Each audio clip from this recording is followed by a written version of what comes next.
So here we are, the pre-jury. So we'll have to select this pre-jury, and so with Stephen sharing and the coaches from all the organization and also the Blue City team, we'll have to select 6 projects. Which these projects they will be at the final jury, pitching in front of the cities, in front of Veolia, Stanley, Stephen, Stanley, the CEO, your CEO will be also taking part, and also with all the organization, the stakeholders. I see Jean-Luc also from Baobab. Hi, Jean-Luc. So here, I will let maybe Stephen introduce yourself. Okay, hi everybody.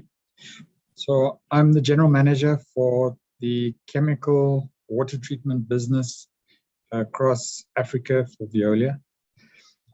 I come from a 33-year experience with various companies in Southern Africa, supplying services and water treatment chemicals and solutions to mostly your big blue chip customers that are using big volumes of water, requiring chemical manipulation and treatment.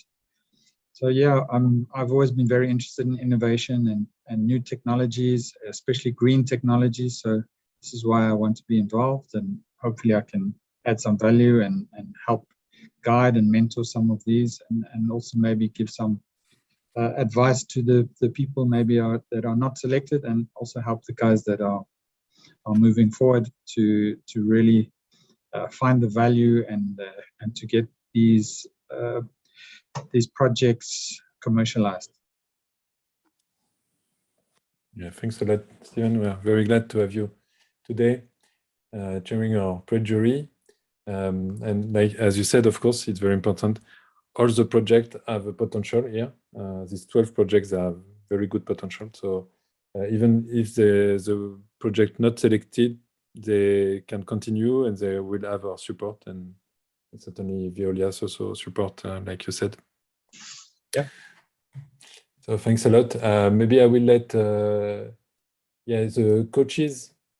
I see Judith from the organization, I saw also Jean-Luc. If you want to introduce yourself each.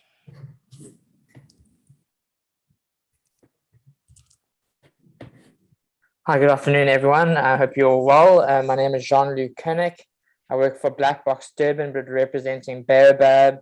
We have 2 projects, Deshco and an EdTech idea, and we're very excited to be here this afternoon. Yeah, great. Thanks, Jean-Luc. Judith?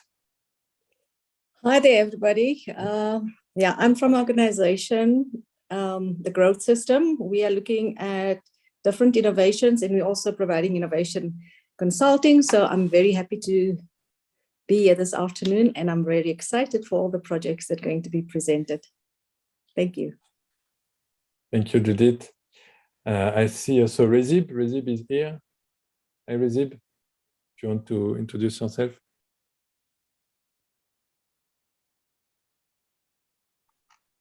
Rezib.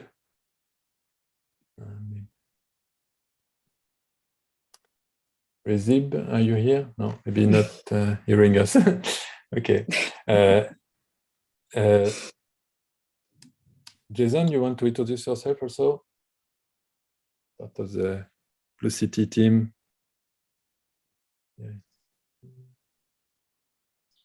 Yes, Jason Hunter, Blue City and Blue Ocean Strategy Network. Yes, we've been there from the start and really excited to see how the projects culminate today. George. So. Yes, India. George Epen. I've been involved with Value Innovation Blue Ocean for a long time. I'm actually very impressed by the quality of the presentations. Some of them go over 5 minutes, but otherwise they're very good. Yeah. It's very pressure. No, they've really progressed in the time. So they've taken most of our suggestions, so that's good. So now it's to the pre-jury to decide. Yeah. Exactly. Stéphane, our professional investor in the team. Yes, nice to see you, Stéphane. I'm currently working with Alban on several projects. We accelerate innovation in entrepreneurship in big companies, and I apply Blue Ocean strategy for my private investment. And we are today together to see how they improve the quality of the deck, and I hope see a nice progression since this morning. Yeah, exactly. So thanks a lot to all of you. Let's start right now. So we have Bongi Kosi, Mbuso, Matsati, starting with Unconnect, the first project we have this afternoon. And we'll have a pause around 5. Bongi Kosi, are you here? Oh, yes, Alban, I'm Yeah? here. Thank you, I'm here. I give you the screen. The floor is yours. Thank you very much. I'm really so sorry. I'm not going to open my screen because Yeah. So everybody knows the rules. It's 5 minutes presentation and 5 minutes Q&A. Yeah, it's working fine. So it's 5 minutes presentations, 5 minutes Q&A. After the 5 minutes of presentation, yeah, we'll stop. Yeah. Okay. You give me the go. You tell me when to start, Alban. I'm ready. Your audio is very low. I don't know. Yeah. Don't know if I'm ready. Okay, perfect. Okay, let's go. Can I start? Yeah.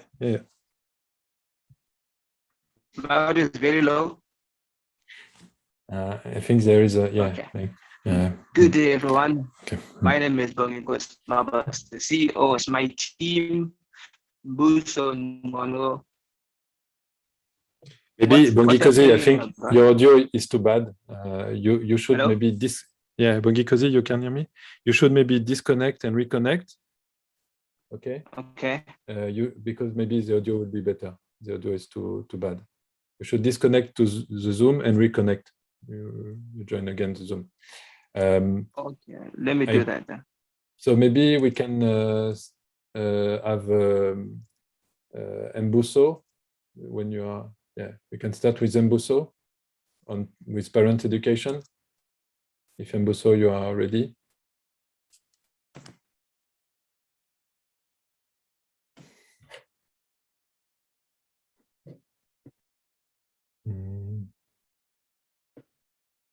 Mbuso is not connected.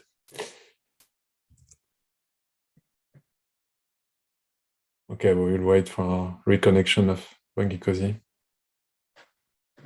Okay, Bongi Kosi, you are here, I see. Yeah. Yeah, it's better. Better, yeah. It's network this side. It's really bad. But it's in your topic, so yeah, definitely. it's a good illustration. So can I start, or maybe someone else will start? Yeah, I can start. Let's go. Yeah, start. Okay, let me share my screen. Maybe it's on purpose to make a demonstration. I don't know.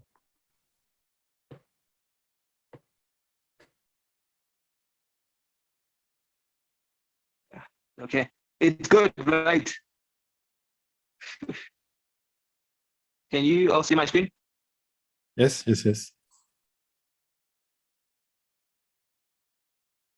I'm done. Yes, but yeah,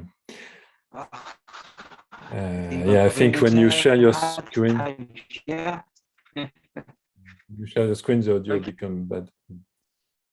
Okay, maybe let's try something else. You can send me your slides, and I will present them, and you will share. You will talk on the slide. That's the only option.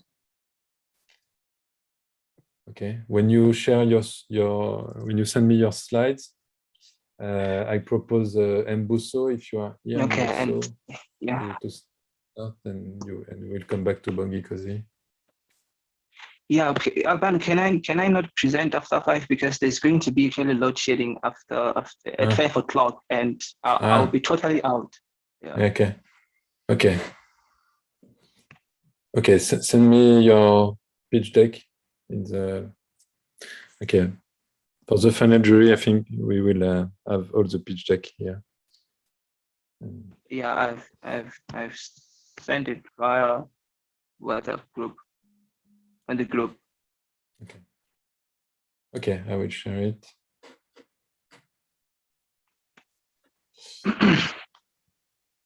Just 1 second.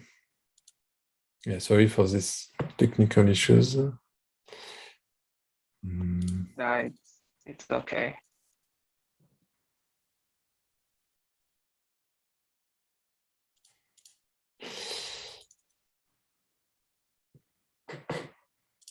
Okay, for the slide, to change the slide, you just say next. You don't need to say next slide, please. You just say next. Okay, cool.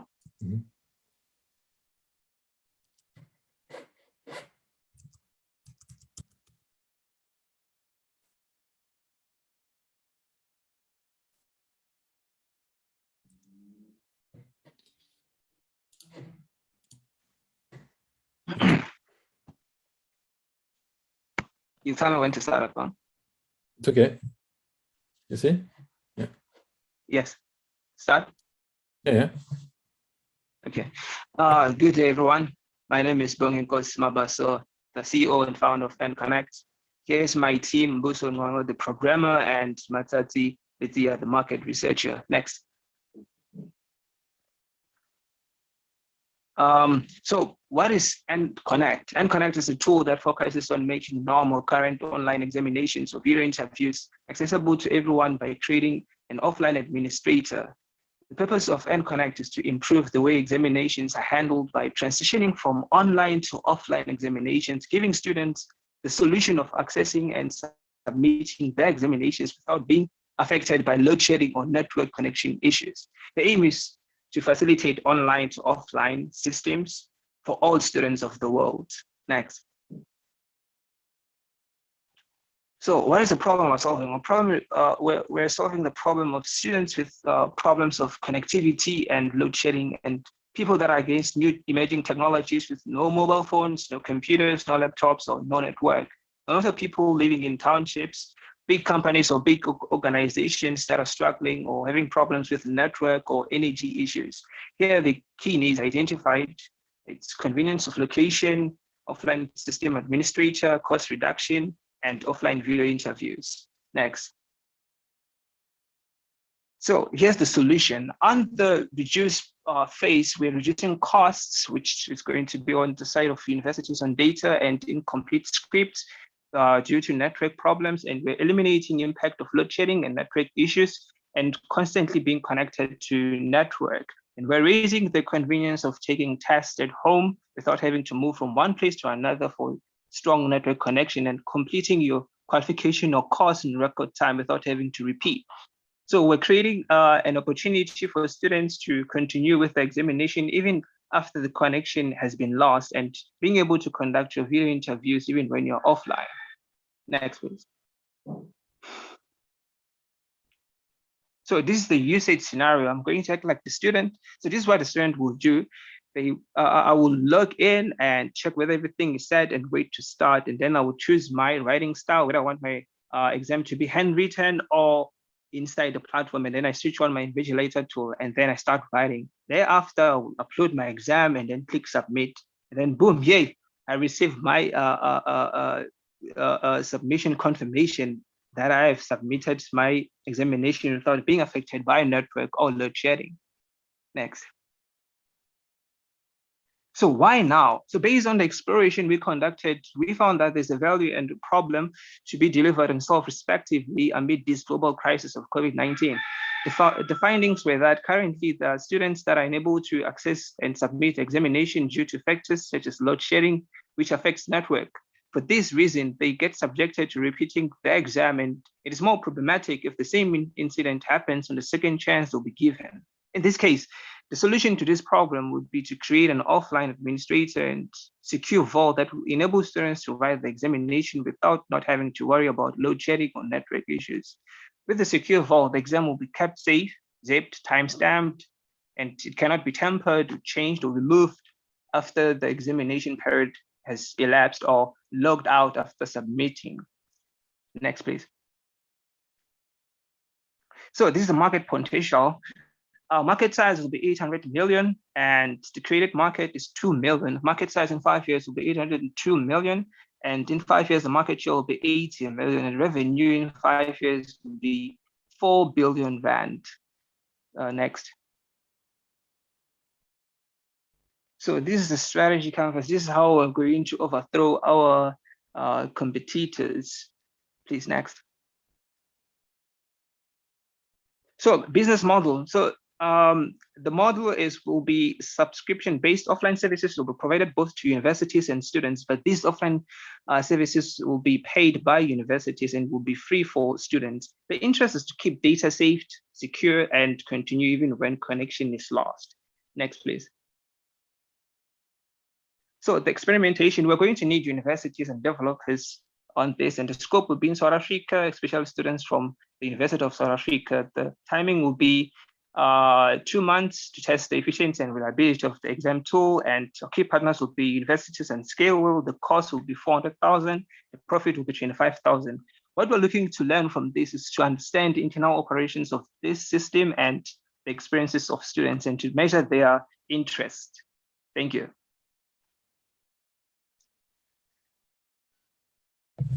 So, question for 5 minutes from Stephen, from Stefan, and from Jason, George, Judith, Jean-Luc.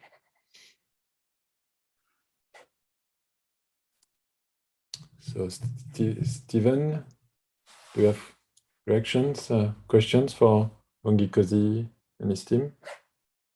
Okay.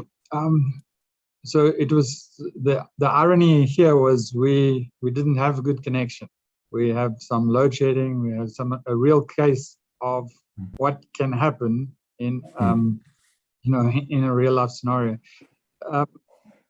So you obviously didn't use whatever system this is to help you to present.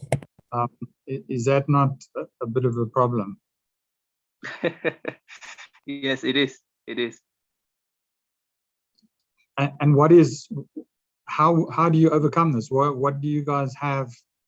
What hardware, software do you have that will overcome the issues that we've just experienced, and obviously students would experience with exams? And then also there's an issue of security. How do you ensure that people aren't cheating on exams and things like that? Okay. So with the cheating practices, what we're going to have in the platform is the invigilator tool, which is going to be in the form of visual invigilation and sound invigilation. We're going to see what's happening inside not inside while the student is busy writing his or her examination, and we're going to hear everything. And with regards to connection and all, like I said, the problem is with the internet connection. So we're hoping to make it go offline, which will enable students to actually access and submit their examination without even being connected to network. So that's the whole operation of this offering. And what is your USP? What do you have tangibly that people are buying? Is it a network tool that prevents you losing signal? I'm still a bit unsure as to what you're actually selling. I don't think I understand the question clearly. Can you please repeat that? Can I come into your rescue? Let me come into your rescue, Wongikosi. What is happening is we are providing an app which documents and puts everything on a vault. When the power becomes available, as and when it becomes available, data becomes uploaded at that time. So so the paper gets downloaded before the exam starts. It gets locked in a vault within a mobile application, and the learner documents, evidence, records, and when the internet connection gets lost, it's all stored in a zipped and encrypted file folder within the mobile application. And when the internet connection becomes available, that's only when data becomes uploaded. That's the technology. Okay. And is there nothing else out there in the world right now like this? There are similar, there are applications like this, but what is innovative about this one, what is unique, is the fact that is the offline offering that says that you know, when the learner scans or digitizes the exam, it gets time stamped and it gets locked or zipped and encrypted within the mobile application. And only when it may be 24 hours later that the connectivity becomes available, then only then data gets uploaded with the security, with the confirmation that the data has not been tampered with. In other words, the learner has not, outside the normal hours of, if it's 3 hours, edited or amended the exam. Okay. So such is not available at the moment. Thank you. Thanks. Thanks. No, thank you, Mboso. Thank you, sir. Other question for the group? All good? Okay, so thank you, Bongikosi and Mboso. Congrats. Merci beaucoup, Alban. Welcome. So we now go to see parents' education. Yeah. If you're okay, Mboso, if you want, you can send me the presentation, and all the groups, please send me your pitch deck. So just in case of low connection, I can hand over. Yes. Okay. You share your screen, Mboso? Yes, I'm sharing my screen. Okay. So education perimeter again, industry perimeter.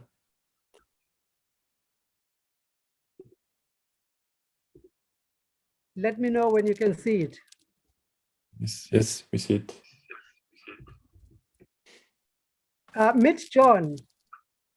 John is a 9-year-old boy. He is currently in grade 2. He failed grade 1 and his parents were very concerned. This happened at a time when there was a lockdown, and during the lockdown, his school was vandalized and looted. He was only attending 1 day a week.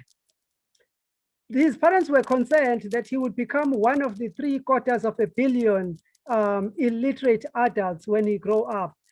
He is part of a 750 million primary school learners currently. The quality of education is protected by the Sustainable Development Goals. My name is Mbuso Ngongo. I am a BSc graduate from the University of South Africa. I am supported by a team comprising a social worker, an educator, and a BCom postgraduate risk management student.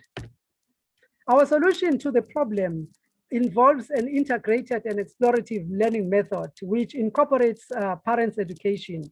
We are saying that by providing this method, we are able to, a parent is able to sign up, and having signed up using their mobile phone, they are able to upload a required evidence to be able to diagnose the current level of a competency of a learner. And the parent then receives daily a diagnostic report, and then receives a daily activities that are designed as corrective measures. behind the system, what drives the system is our real human beings as mentors connected via the internet connectivity, but also an AI bot which is able to, in 3 seconds, conduct a diagnostics that takes into account 5,000 variables that impact on the learning and ability of this particular learner. And this is a typical instruction, an activity that would be received by a parent, and the parent will then administer such an activity to a learner.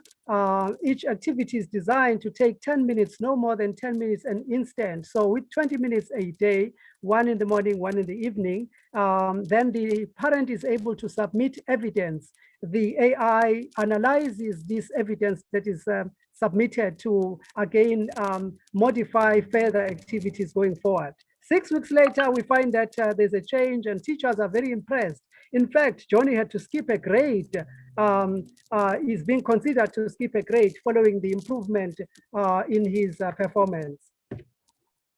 We have tested our method by exposing it to homeless street kids on the side of the road in 2021 between March and May, and running an open school with 526 children involving 243 parents and 44 volunteers.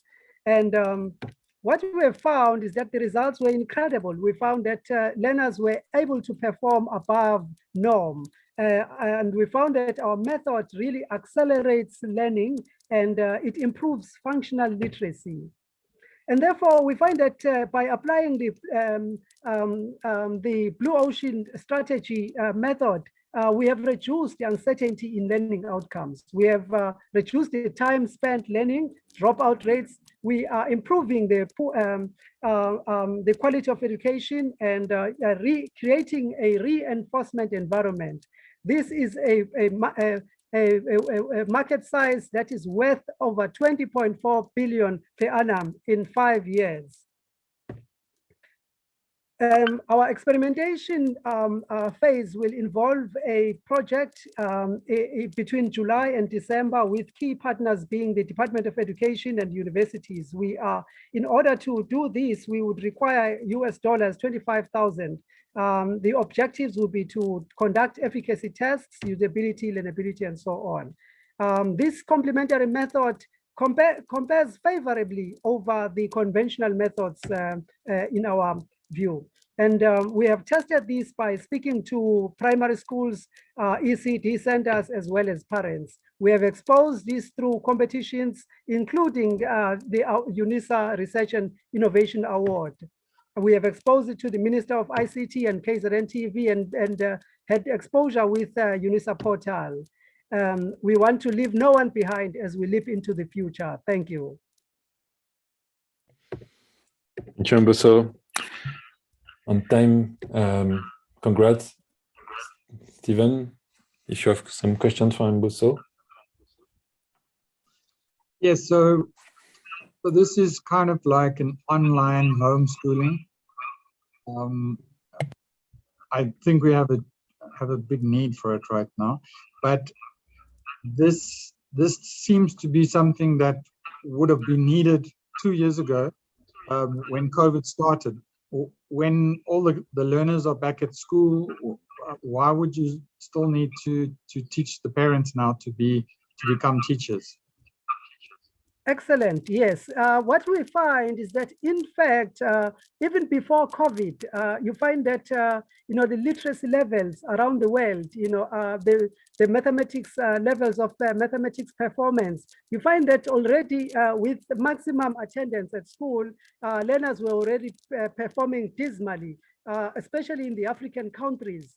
And so we find that there is a need for this, and converting, by encouraging parents to be involved, we find that parents spend more time with their children, and therefore it makes sense that they would take more interest in them and would expose them to certain activities that reinforce. They are not becoming teachers, but they are actually providing an environment that reinforces learning, that says whatever you've learned, let's reinforce it, and then so that you are not able to forget it. It has more impact going forward. So yes, there is a need, there's a dire need right now with the COVID, but even before COVID, the literacy levels, reading, writing, arithmetics were very poor. And just in terms of the target market, who would actually do the transacting? Would it be the parents themselves, who in many cases in South Africa are already on or below poverty line, or would it be government? Yes, in some cases, we find that the model says that there is a free model. There is a free version which parents can sign up, and they then they do not pay. It's free for them. It's free for them as a service. But what you find is that now we can make it free because they are actually contributing by participating fully and into the program. They are actually contributing in building a very intelligent system, because this is a system that learns with performance. So and gradually, as they require more support, they require more functionalities, they then begin to pay for it.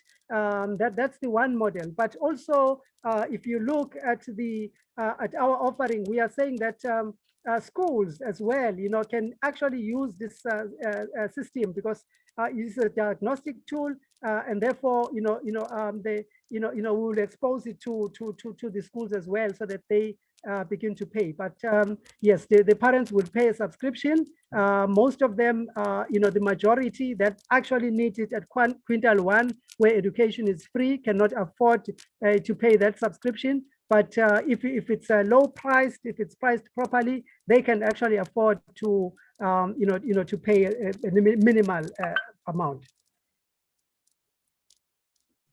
Okay, thank you. Thank you, Mboso. Congrats. Thank you.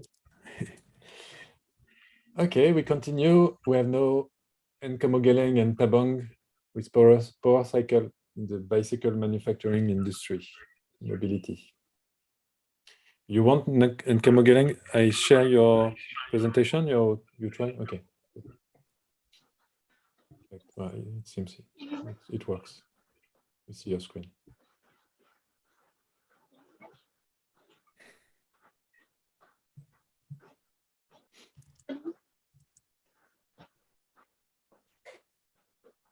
You are muted, huh? Nkamogeleng. We don't hear you. Good day. Nkamogeleng, can you just okay. on a presentation mode, please don't start the time now. Let's wait for her. Can you hear me? Yeah. So it's raining this side. I tried going to a restaurant, but it's still not very clear. Can we go after the next group, please? Sorry? We don't hear you very well, Nkamogeleng.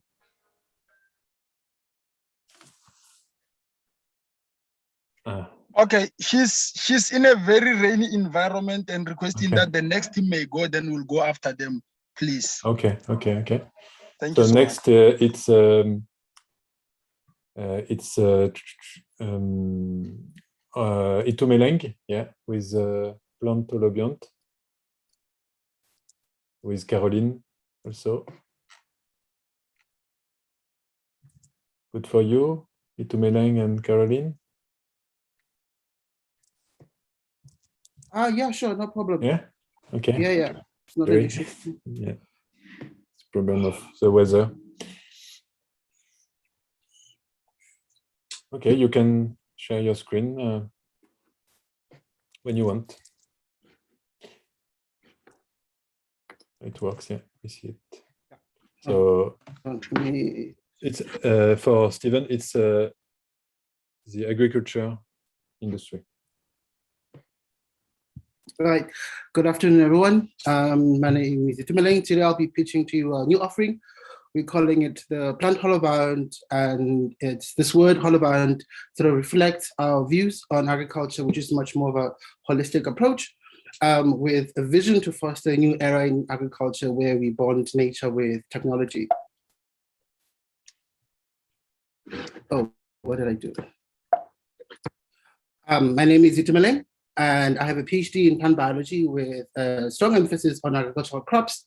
And I have extensive experience in agricultural extension and agricultural consultation.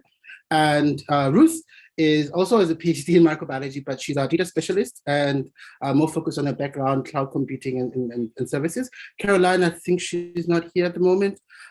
She's one of our members, and she's more focused on the product development that I'll discuss in our offering. So our offering is twofold. On one side is the services, and on the other side is actually a physical product.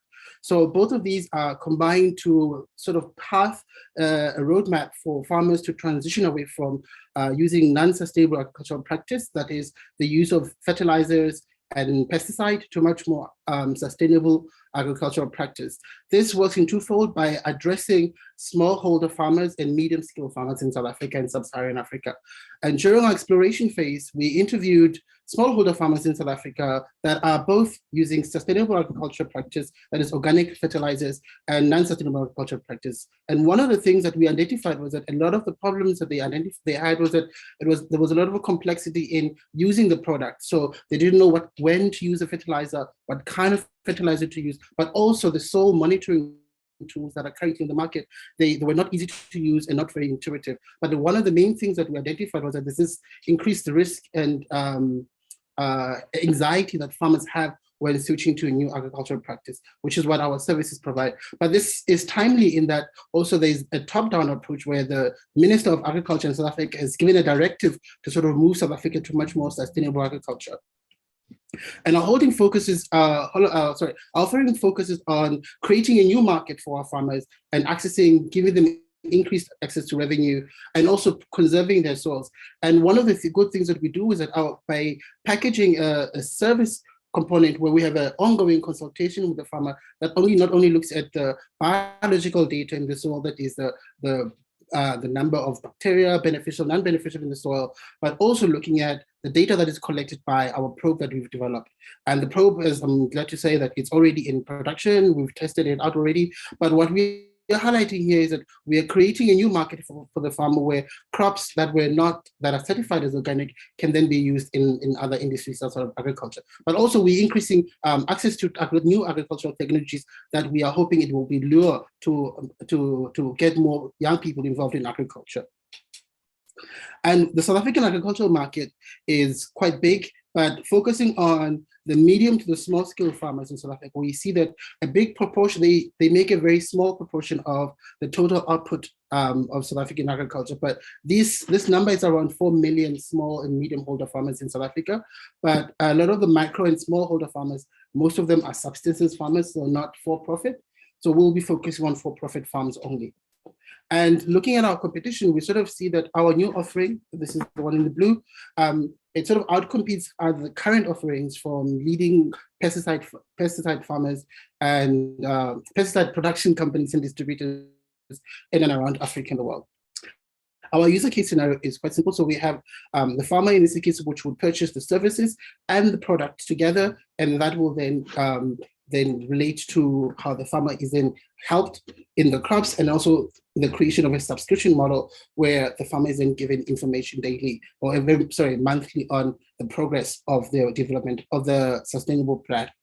And this is our business model where we have a services and a product, and the products can also be sold to other industries, other sectors, mining or housing, and we have a consultation service as well in which money is generated from different multiple streams. And our experimental phase, we want to focus in cities of Tshwane and Johannesburg by focusing mainly on urban agriculture schemes that we want to implement a program where we implement this biomonitoring tool and also incorporating the tools that we've highlighted. And this is our financial summary given the cash injection of 250,000 rands. And this is our map. Thank you so much, everyone. Yeah. You still had 10 seconds left. Oh, I wanted to show the probe, but it's okay. Yeah. Maybe the question from Stephen. You can show more details. Stephen, it's chemical. Yeah. It's your field. There is. I've been involved in a little bit of agricultural market, in particular things like trying to preserve the soil and the application of growth enhancing and pesticides and things like that, and trying to remediate, trying to keep those products in the soil using some dust control. So this is quite interesting. I have seen something fairly similar when I was with AECI. They have a company called New Landis. They were looking at things like monitoring the stress levels in the plant using some technology and basically telling the farmer when to apply fertilizer and things like that, when to water, because apparently the plants only use water at certain times. So is this something similar to that? In sort of in an indirect kind of way. So there's the offering is sort of twofold. I'll start with the product. The product measures sort of the physical quantities of the soil moisture, temperature, pH, and general nutrient status. So the amount of nutrients that are available in and around the soil.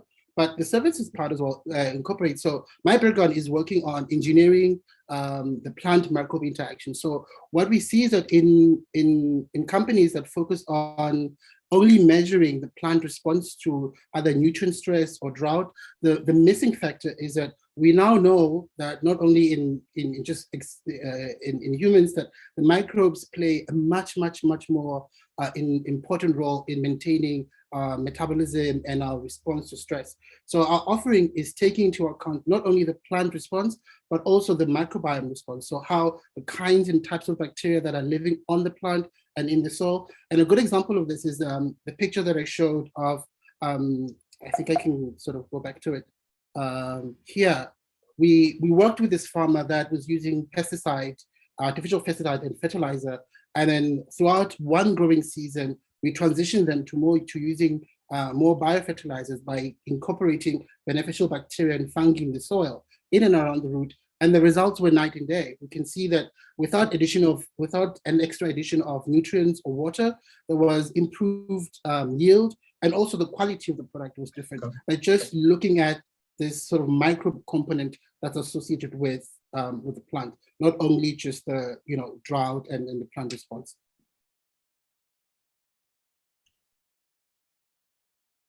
Does that make sense, Steve? Yeah. Yeah. Yeah. And what is good to see is the sort of the team that you have, with very good qualifications. I might be a bit biased because I am a microbiologist myself. Oh. So this is something. I mean, the microbes are the future. I say it, if I don't say it enough, microbes are the future. They are our lords. Yeah. I agree. And also the use of green technology, green products. Yeah. I mean, because everybody eats. So, this, and I think in South Africa, we're trying to become, self-sufficient. Food security is very important. Yeah. Growing population, and South Africa has a perfect soil, climates, rainfall to become a breadbasket. So, this is something very important and close to my heart. Yeah. Yeah. So no other questions. I think there are other questions. Just to complete what your exchange, the first name of this ID from Itumeleng, so Caroline, it was Orgabiz. So to make business with organic. So to support farmers to change, to get higher price, higher margin, and better impact on the environment. So you see, and maybe it's it was a little lost but the first value it's I think to make a business from a more sustainable approach. Yeah. Other question, reactions for Itumeleng? And also to reduce the complexity because it's very key. Maybe a comment that I would have is to bring in a water element. So you have the pesticide, you have the fertilizer, but bring in a water element so that you're covering all of the important criteria that is needed for good growth. And Yeah. water elements that you could consider is the use of recycled sewage effluent instead of drinking water for irrigation. That's a good suggestion. Thank you, Steve. We'll look into it. And some comments. Yeah, sorry. Maybe some comments. It's about the name. I think the name should be more. It should be different, in my opinion. Should be. You should understand in just reading the name. It's about business simplification and organic. And you make business with this, and you are supported to develop your business. Like even if you are not really a good farmer or not very in these technologies, you see, that's very key. And I think, other questions? It's okay. And you wanted to complete something? No, I was just going to say, I think Steve has a good point about sort of looking into the water component. And I think that's something that we hadn't really considered, because I think initially when we're brainstorming the idea of water, we're thinking about water conservation, especially in these rural farms. So, but I think thinking about recycled water, that could be a way that we could circumvent that and killing two stones with one stone. Okay, so congrats, thanks a lot to Meleng. So now we jump to WIBC team with Empo and Matoke. If you are here and available, yeah, perfect. Yes, Alban, are you able to see my screen? Yeah, we see. Okay, thank you so much. I'm starting now. Hi everyone, my name is Matoke. You can start the slideshow maybe. You're not in the slideshow. I'm sorry? You're not in the slideshow mode. Is it? No. Let me try to share again.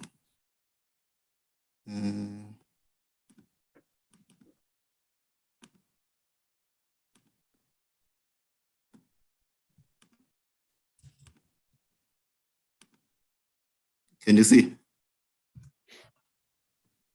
It's not on the slideshow. Just press F5. F5. You should jump onto this. Okay. Awesome. Thanks. Okay. Okay. Hi everyone. My name is Matoke Paladi, and I'm with my business partner Mpomo Fugeng. We are both entrepreneurs and also having a different experience. So I'm in finance. He's in drafting consultant. So we are here to provide an introduction on our business, Green City, which is specializing in access for low sustainable housing for people who can't really afford the housing in South African market at the moment.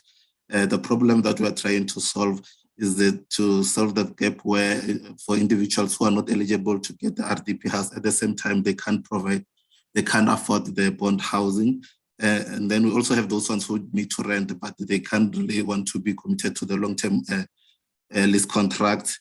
So the key needs that we identified from those customers is that they need the housing that will be close to families and work and more affordable, more safety, in a more safety environment, and then with the complementary services such as internet and security. Our solution here, we're trying to reduce the following: the cost of building, the purchasing price of the housing, ecological footprint. We'll be using a wastage material. We're eliminating the commitment to long-term contract and penalties. And then also we're raising the safe environment for living, flexible living arrangement, and creating access to housing with providing more housing ownership in our country. So if I'm the person who's moving to a location and I need the housing that I can be there for, maybe say for example for 3 months, currently I won't be able to access that, since people who are renting out, they need to be leasing for a longer period, but I only need 3 months, and I will be looking for place with the Wi-Fi security at the right location. So our proposal will include the people being able to search from the internet or the app where our properties are located, and will be signing the month-to-month lease agreement. For those ones who are willing to buy that house, we offer that option as well. And then why now?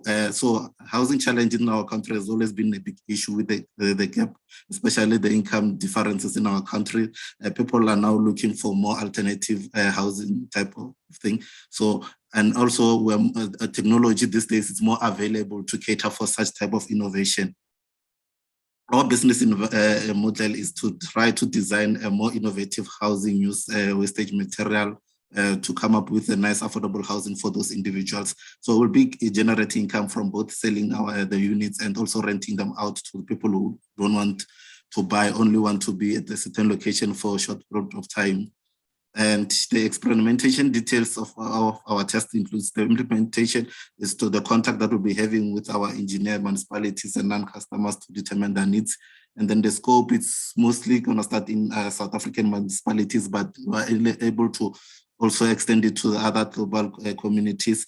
And then the timing of running the test, we're planning to start this coming this year in 2022. The key partners that we want to engage with is the municipalities, the local places and constructors. And then the estimated budget for the our project, planning it to start between 1.2 million for the implementation. What we need to be, the objective for those tests that we need to obtain is that to test the durability of our product and get the feedback from both the non-customers and the municipalities and test the feasibility of the project, of the product we'll be producing. The current market in our country, we have a 6.6 million household, and then it's expected to increase to 7.46 million. Of that, we are willing to, with our objective to obtain about 10% of that market, where we estimated the revenue for 1.8 billion. And yeah, that's the end of our slides. Thank you so much. Any questions? 1 minute left. You made it in 4 minutes.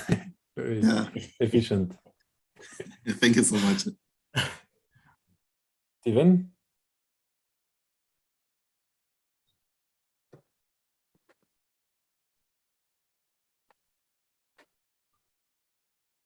Judy has a question.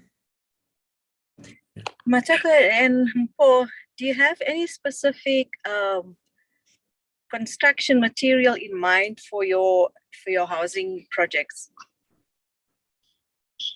All right. So as Matuk has already mentioned, that we are looking at sustainability and also lowering the cost of doing the actual building.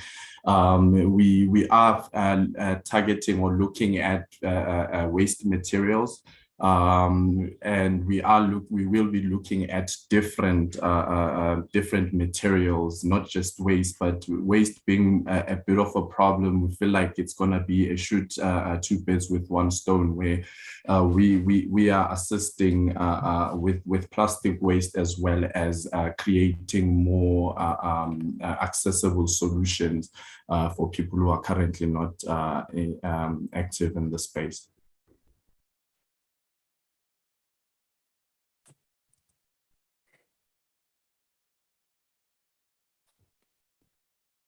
Other question for WIBC? Itumeleng? Yeah, you can open your mic. Yeah, so. Hi, I was saying the industrial production of hemp in South Africa, they're just passing the legislation now. I was saying to them that we could help them develop a sort of a sustainable way to form hemp in South Africa, because as you know, hemp is a good sustainable building material. So true. Yeah. Yeah, man, I think when looking at alternative materials, we seek to bring in all these solutions that exist and make them suit the local market or suit a specific group of non-customers.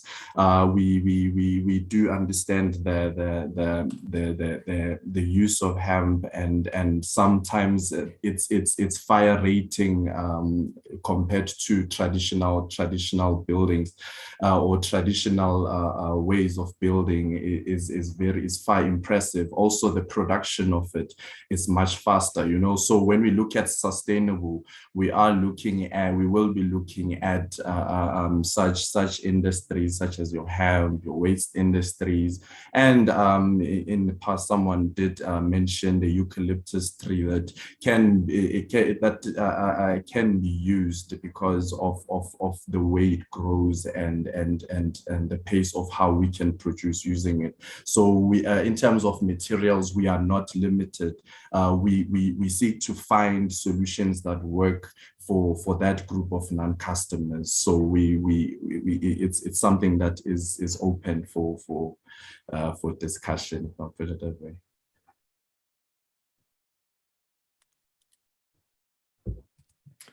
Other questions? Stefan, Jason, George?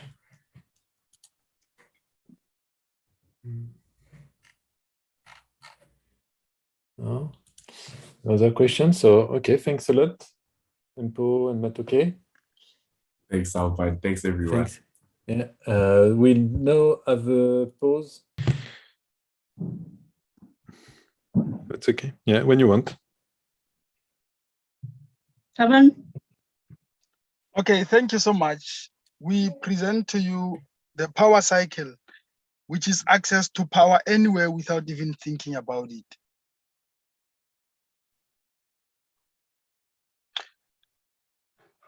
In the team, we have Dineo Matlora, who's a qualified electrical engineer with over 10 years as an electrical technician, specializing in transport, and myself, Tabam Bohopa, the CSO, with an MA in police science and technology, also experienced in bicycle assembly and an innovator for over 10 years.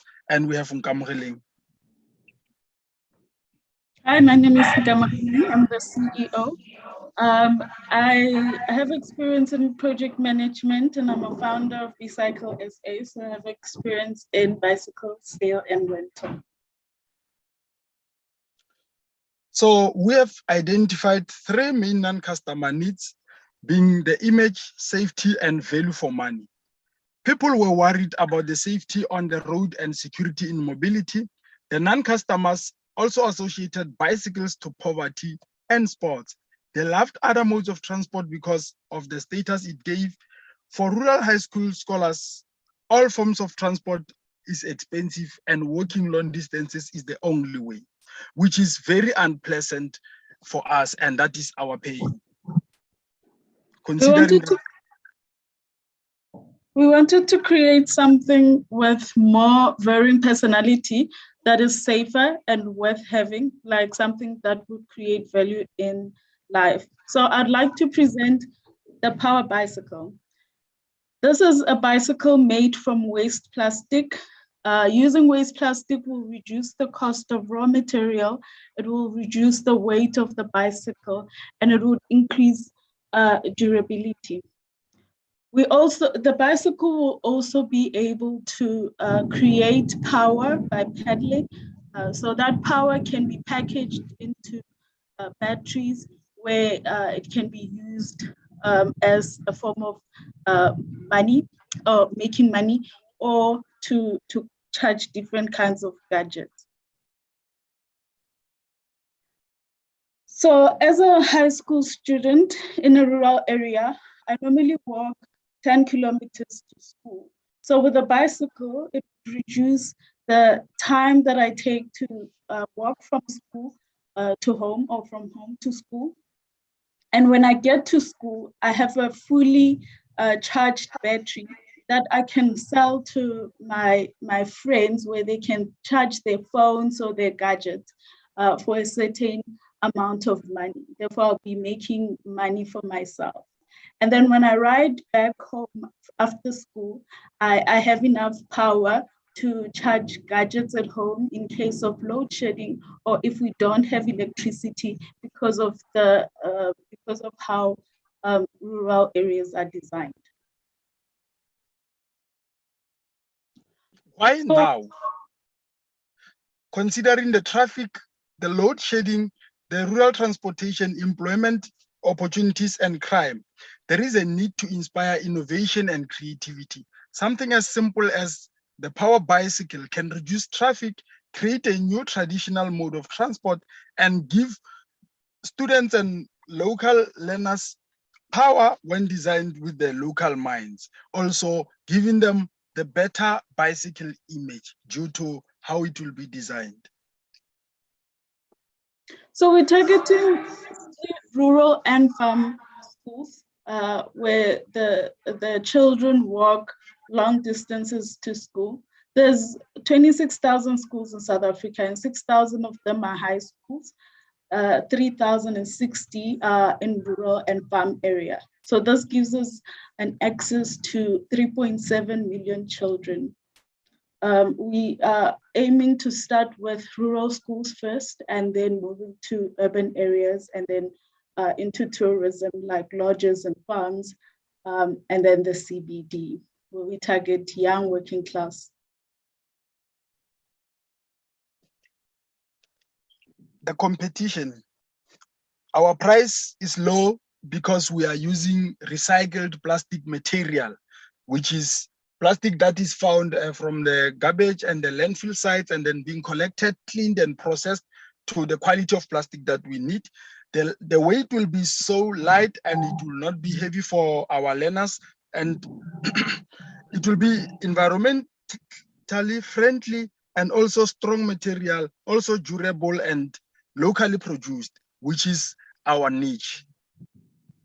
Yes, our business model, because we target rural students, we are looking for, our customers would be sponsors in terms of basic education department and businesses, and also individuals that want to buy those children bicycles, also families and individuals that want to buy the children bicycles. We also have add-ons because the bicycle has a power to it. Then there is an opportunity to add GPS and panic buttons on the bicycle, which are add-ons. We'll be making money from these, where the first year we are allocating that to set up and scaling production, and we aim to break even in the third year, where if we sell to one school, we sell 50 to 50 students at one school. If we double that each year, it will help us break even in the third year. The main costs are machinery and tools. It's 6:30. Sorry, it's 6:30. 1 minute 30 longer. Okay. So now we have questions.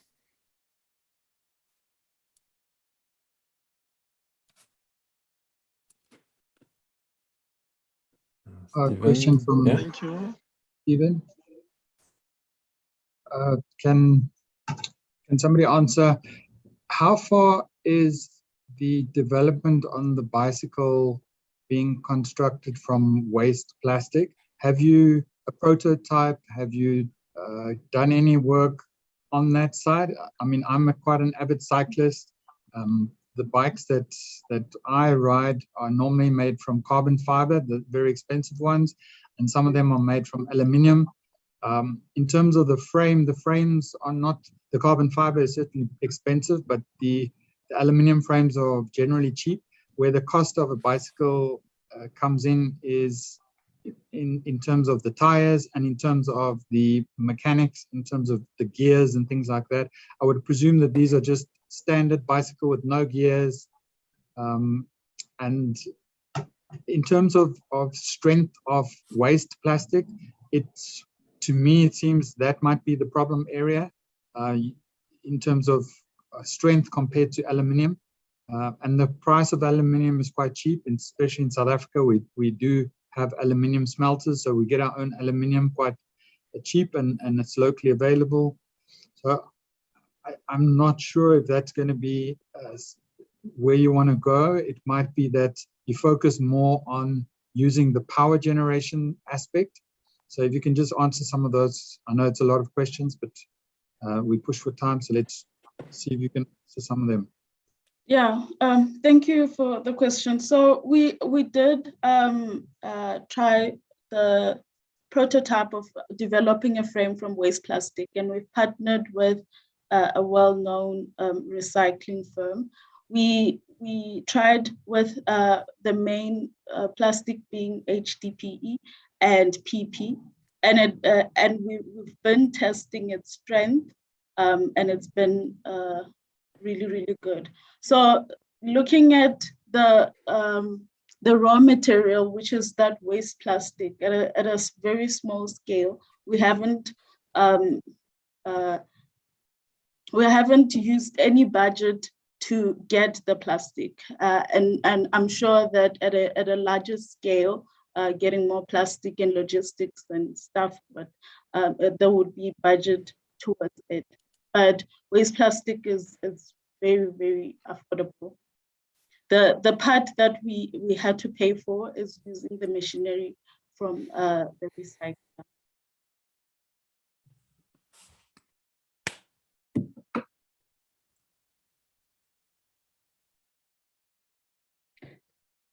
It's okay. One last question for the group, maybe. It's okay. I had a question. Yeah. So I think my question sort of piggybacks off Stephen's question regarding the durability of the bicycle. So I'm just trying to make the connection that, so if it's the plastic bicycle on a dirt road, so it will be more robust like a mountain bike or more like a city bike? And how has that been tested? We haven't tested the whole bike on a dead road, but we've tested the frame. The frame, I don't know if you know HDPE plastic. It's not brittle, so when you bump into it, it doesn't break easy. And unlike aluminium or carbon fiber, it doesn't bend easy. So I think it's more durable. It also doesn't rust. It has a longer lifespan than the other two.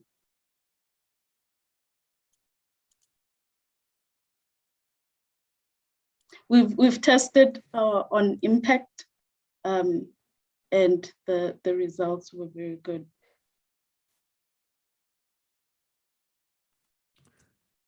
Okay, great. Thanks a lot, Kemogeleng and Tabong. Congrats. Thanks a lot. So now we switch to the next group. Thank you. It's a Chimelong Energy with Bami and Brandon. Hello, hi Alban. Hi. Awesome. So we can get started. Let me just share my screen.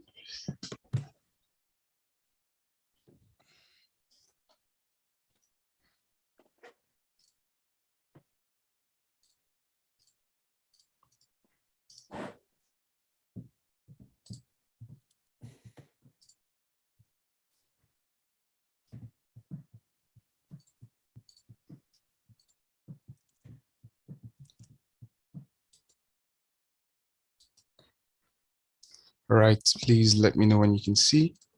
Let me see. Okay, awesome. So hi guys, today we'll be speaking to you about eToken, which is energy sustainability credits, and it's by myself and Brandon. Myself, I have a master's in data science and a BSc in computer science, and I own my own AI consultancy firm, and we've worked on a number of SCADA application, AI recommendation systems. And this is Brandon. Brandon has a BSc in computer science and is an expert in developing mobile applications on both Android and iOS. We're bringing to you eToken, which is essentially positive energy saving habits giving you credits. It will help you in your households and businesses to reach the sustainable development goals set out by the UN. This is in the energy management industry. We expect that the market potential is around 3.6 billion in SA, and we think in 5 years we can get about 5% of that, which is about 15 million. Right, so some of our non-customers of the energy industry include low-income residential households, high-income residential households, municipalities, common buildings, all of them with different types of tariffs. And so we want to make them customers. So our solution will be to help households and businesses reach sustainable development goals by providing redeemable energy sustainability credits, which is our e-tokens, to them, regardless of the current energy tariff structure that they are on. The Blue Oceans matrix is that we actually reduce the price and the energy consumption for energy, and we eliminate the complexity on energy saving decisions and the additional cost for cheaper energy. We eliminate that while raising the sustainability image of businesses and even people, the environmental concern, and creating municipality donations that are possible, energy benefit schemes for businesses, for the business staff, and e-tokens themselves. So some of the sustainable consumption actions that can be taken by users include saving energy during peak hours, reducing their energy consumption, recording energy balance at the start and end of peak times. That way we can also move users that are consistent in this through tiers, bronze to gold, for example.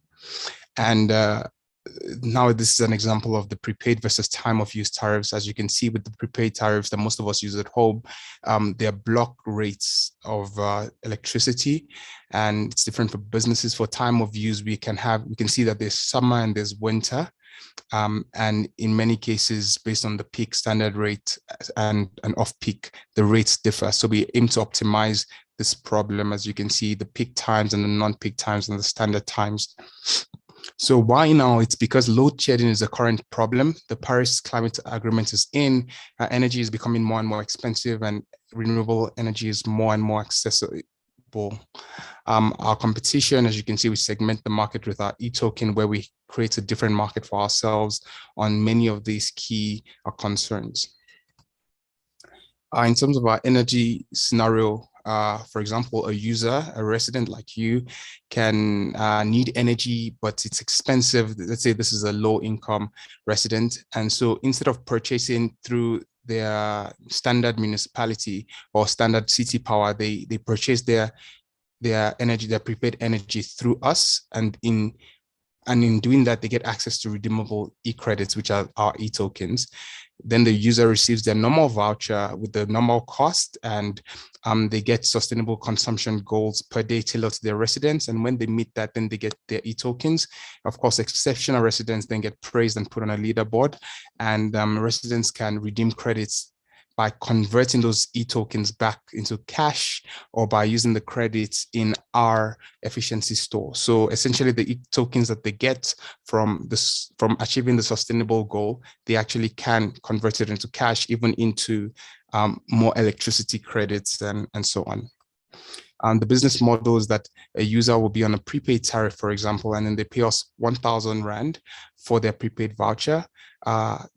Once they use the sustainability goals, let's say they save 250. So because they save 250, we can pay the city power 750 because we are using the time of use tariff, and we give the user e-tokens worth 150, and we split the cost between ourselves and the city power or the municipality. So we've interviewed about 11 different residents on the viability of the solution, and all of which are keen to take up a solution like this because it's at no cost to them and it's only benefits. But to do this, we're already in contact with municipality to pilot with residents, large corporate businesses. The objectives of the test is just to check feasibility of data collection methods, energy saving propensity for different SA neighborhoods, working with municipalities and so on. But thank you, that's it from me. And yeah. Still on time. Yeah, perfect. Congrats. So questions? Stephen? I think this, the experimentation side, the interviews of residents, did you take a broad spectrum of LSMs, or did you interview friends and family? So the first step was with friends and family. We are expanding. We also not just friends and families, because we also interviewed businesses. So because we're looking at both commercial and businesses, we want to interview businesses as well, so that we can get a good idea of what their energy consumption is like, and if they will be interested in a solution like this. So Timolohong, for example, we interviewed the business manager of Timolohong. We have a scheduled interview with the with the building manager of Wits. So we interviewed the building manager of Timolohong. And so we're trying to get more and more inclusive sample set for this problem. Okay. This is a massive thing in our country, and certainly something that could just help with us as energy consumers. We all have problems with the payment, with some of the payments that are not ending up with Eskom. So I mean, I think anything that can help alleviate and then also drive good behavior. I think we've seen with things like Discovery, with getting Discovery points for eating well, going to the gym, and doing all the right things, because it improves our life and it improves their business model, in that we as medical aid users are not a big, massive burden to them. So, I can see this as a good thing, driving good energy behavior. Yeah, that's very positive. Actually, I didn't get enough of a chance to actually speak about the benefits to corporates, because by having an energy scheme that everyone in the organization is a part of, people can actually in that way get those credits that the whole organization saves, and that credit gets distributed to their own those e-tokens get distributed to their own individual home meters or home accounts. Yeah, so that's also another positive, because then for businesses, there's an extra incentive, and then they can have that in their annual reporting as well. Some questions. I see Tubeleng raise his hand. Yes, great presentation by me. I think I understand it now. I just want to sort of clarify one point. So let's say if I'm the customer, I pay you 1,000 rands. Am I getting 1,000 rands worth of electricity? That's the first question. And I understand that given my behavior from the app or however it works, that I'm being sustainable. I save energy, this and that and that and that. So then I'll get this e-token at the end of the month that will tell me that, okay, I saved 250 rands worth of energy, or whatever, 2 kilo hours.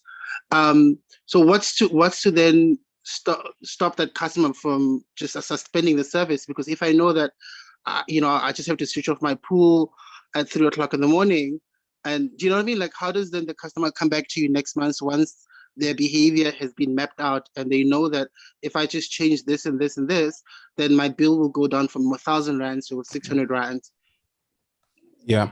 So firstly, yes, the user, once they pay 1,000, they get 1,000 exactly back, well, the equivalent of 1,000 units of electricity. And then also we have this compounding thing, and that's where the tiers come in, where based on a user's consistent behavior, there's a compounding effect, because then they can get more and more than possibly even more than they save. So there's a compounding effect to their consistent energy saving. And also they have the leaderboard where they can really, shine and brag, for those who are really interested in bragging, to say that, listen, I'm a good citizen of the world. Thanks, Jean-Luc. I see you. Thank you. Jean-Luc, you want to say something? Okay. Thanks, Smelling. Definitely. I think it's a fantastic concept. I love it.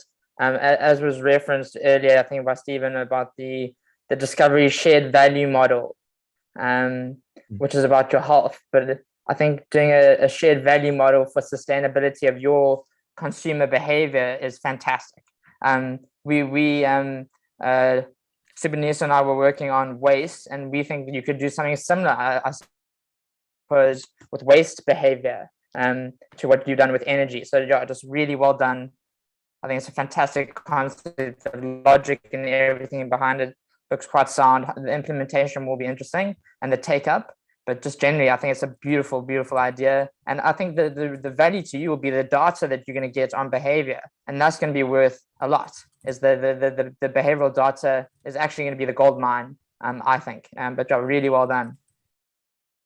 Yeah, I think that would be really awesome for, as a data scientist, it makes a lot of sense, just accessing that data and like really making the most out of it. And yes, to a large extent, the inspiration did come a little bit from Discovery as well. We looked at some of the stuff that they did with Vitality and thought, can we reproduce this as well? Yeah. So yeah, Brandon is also on the call. So yeah, he's listening in as well. Okay, nice. Hi, Brandon. Okay, thanks a lot, gentlemen. Hi, Brandon, you want to add something about your project? Or working with Bami? No, I think Bami covered everything. That's it. Perfect. Okay, thanks, gentlemen. So we continue. We have 20 minutes, 20 minutes later about. It's now Tux Waste with the Tux Innovation team, Brighton and Canayo. Hi there. It's okay. Yeah, you're perfect. Okay, 1 second. Yeah, take your time.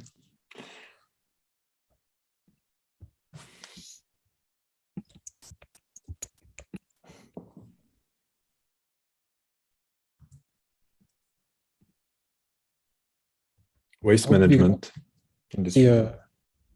Okay. Yeah, great. we see it. Yeah. Great. Hi there. I'm Kanayo. I'd like to introduce you to our project, Tux Waste, where we want to reimagine waste management. So, just to introduce myself, I'm Kanayo. I'm a computer engineering student right here at the University of Pretoria. I'm with my colleagues, Brighton and Shireen.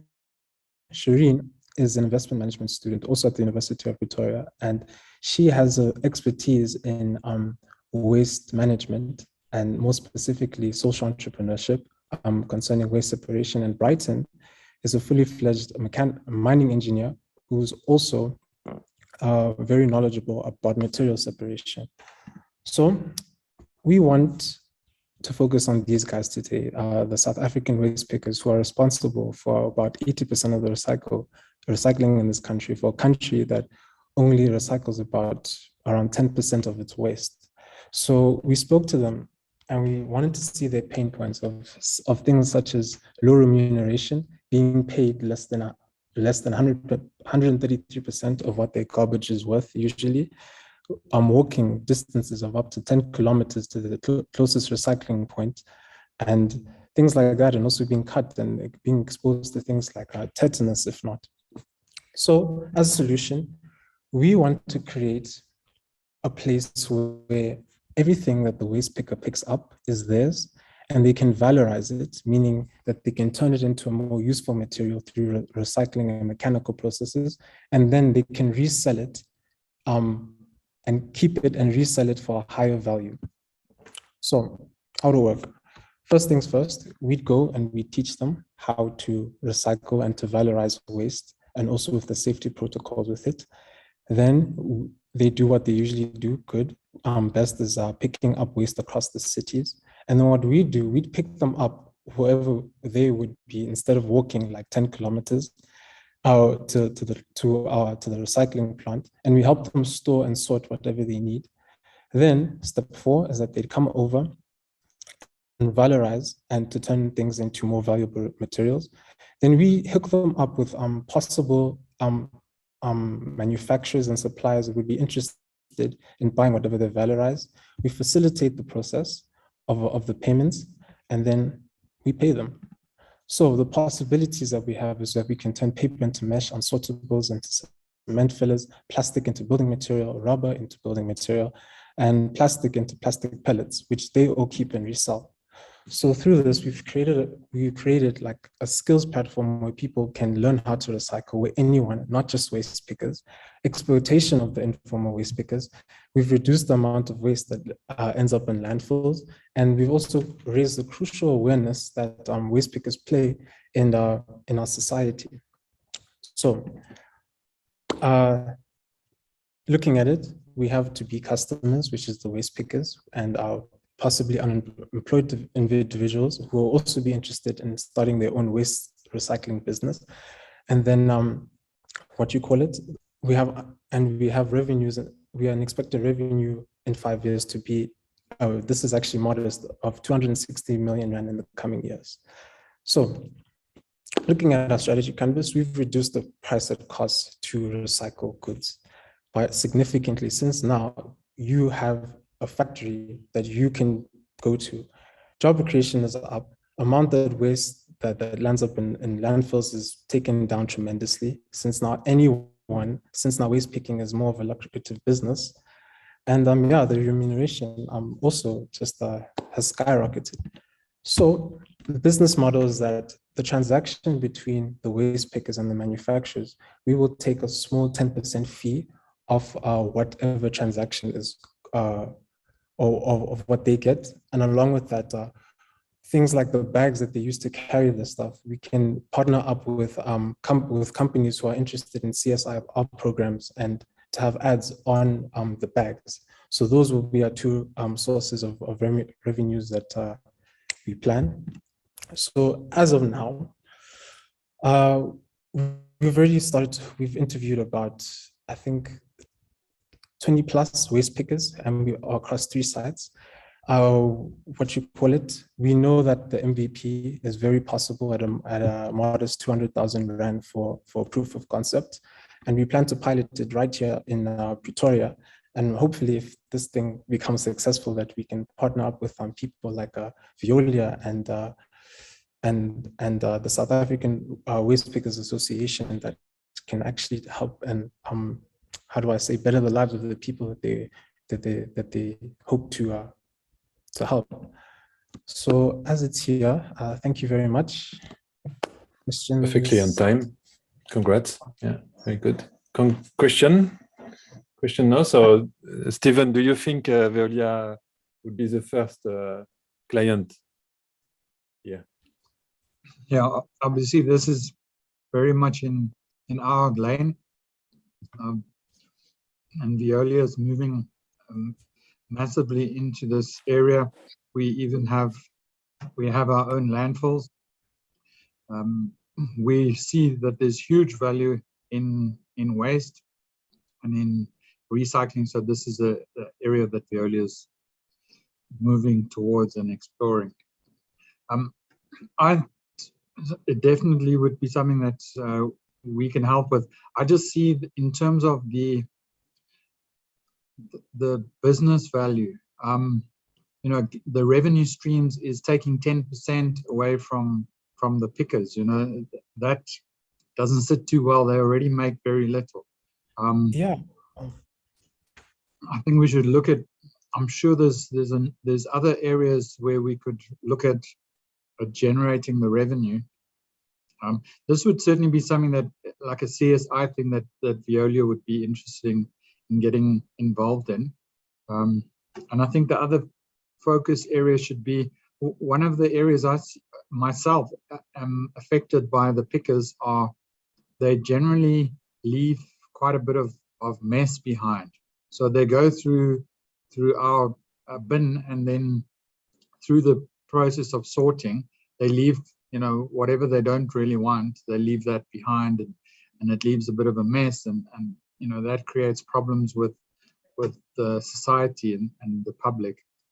So I think, maybe that could be the part of the training aspect, and where we could help to make sure that they don't leave a mess, so that the relationship between the pickers and the waste generators is a good one. But I think this is a valuable area, and we should certainly look at this one, and I think it's got legs. Yeah, about the 10% commission thing. The thing is that already as it is, like when I was doing my research, you'd find that people literally you'd like, for a person I spoke to, was like, he sells his cardboard for 5 rand, and then another recycler would come over, buy that for 1 rand, and then resell it for 5 rand. This is 1 kg of a cardboard. So when we are calculating this 10%, it was in mind that these people will be earning more and a livable amount, not just like the few 100 rands that they make on a bi-weekly basis.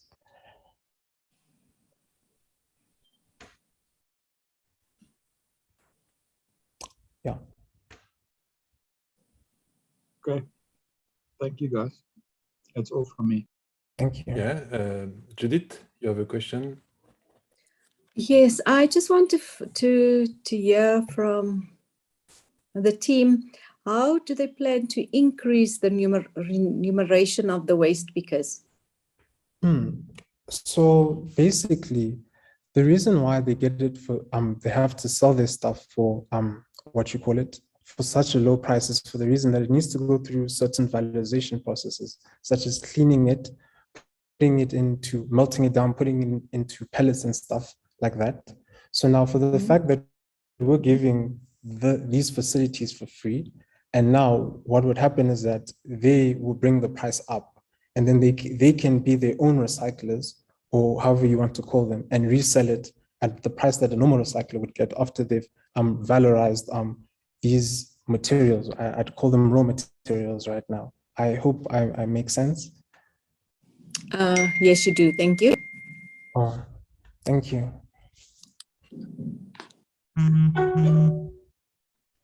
Other question for Tax Waste group? Jean-Luc, maybe I saw maybe you have a question, don't know. Yes. Yeah, I really thought it was I think that with this opportunity of the valorization, that opens up a whole new market to these waste pickers that wasn't there before. And so yes, they are going to be charged a 10% fee, but they'll be earning 50 to 100% more than what they were earning previously. So I don't have a problem necessarily with a 10% fee if they are getting uplifted to the extent that you promise they will be. And also there's also a beautiful concept of E.F. Schumacher of small is beautiful, and this idea of smaller units that are valorizing as opposed to bigger industrial units that are valorizing. So you keep it closer to the source, and where the plastic can get reused in its neighborhood. It doesn't have to be shipped somewhere else to be reused. It can be upcycled in its own environment and own neighborhood. So I like the small is beautiful concept and scaling it down and bringing it closer to the neighbor. Yes, I agree so much. The goal was that since South Africa isn't a country that wants to recycle, evidently, we wanted to maybe even you and me can one day just go there with our like 20 kgs of whatever, valorize it, and then just like sell it to whatever we can get it for.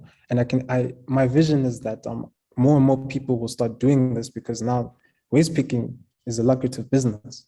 But yeah. And if you have to incorporate BAMI's gamification element and shared value model into communities, I think that could be fantastic as well. So I think BAMI's model would also lend itself towards yours as well. Something interesting there. Thanks a lot, guys. Congrats. Thank you for the question also. We will now switch to the next group. It's we are 30 minutes late, sorry, on the agenda. No, it's Hydro Drip with Sami and Yann Olivier. Sami, can you hear me? Yeah, we can hear you. The floor is yours. Okay.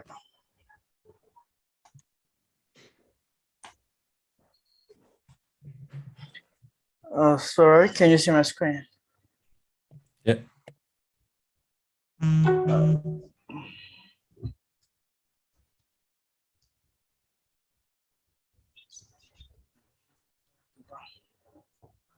No, sorry, let me restart.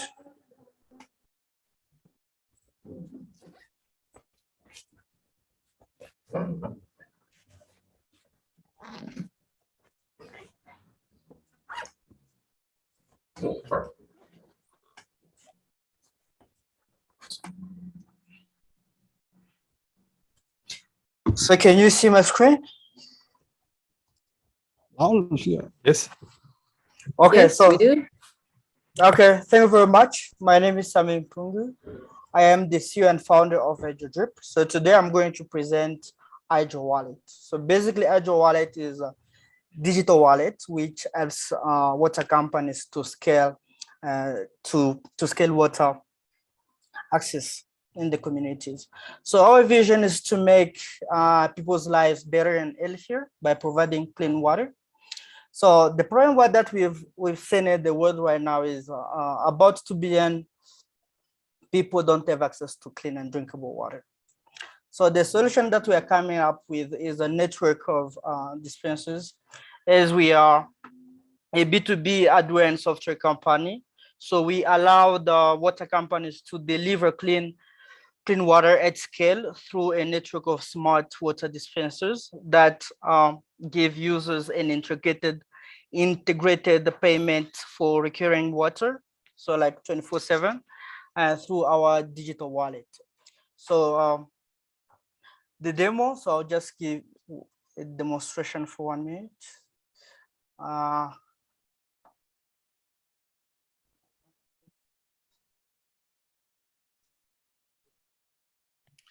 You need to share the audio, Sami. You know, like is connected. We have a water inlet here and a water outlet that is connected to the water. It works. Can you So hear you can see anything? here Yes, yes, different yes. water You can cards. start If we again want the to video. get access to our account, we just need the mobile. Hello, my name is Jan Oliver and I'm the City of HydroDrip. So here you can see the setup for the water card system that we are doing. First we have a reader and then we have a meter. Sami, you need to Everything is also connected. activate We the have feature water share is clip, connected to share the video water clip, tap. because So you can the see connection here, is. and if we want to get Sami, access to our Sami, account, wait. we just Sami? need the mobile Sami? application. Sami, please, Yeah. can you? Yes. We cannot. The video Yes, is can you hear too me? slow. No, the video is too slow. You need to also activate the feature video clip, like we did this morning. Remember, there are 3 features to be activated. You know, the video clip optimization for video clip, or to be too slow. You see this feature on the more menu I showed you. Optimization and see it. Yeah, for video clip. Yeah. Yes, but I can't see it for this time. I don't know if you change On the more menu, maybe it's your yeah, I can't connection. see it. Optimization more maybe maybe I don't know. Okay, I think you need Maybe to let me jump. You need to jump to the next slide. You need maybe. to jump to the next slide.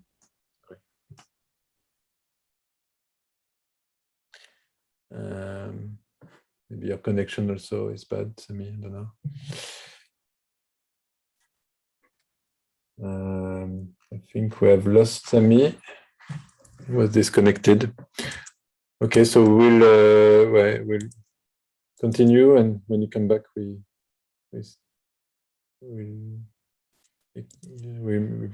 jump to the next group. So next group, it's Maarifa Tech with Luyanda and Brennan.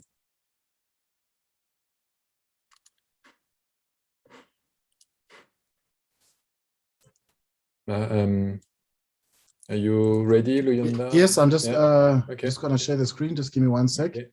Okay.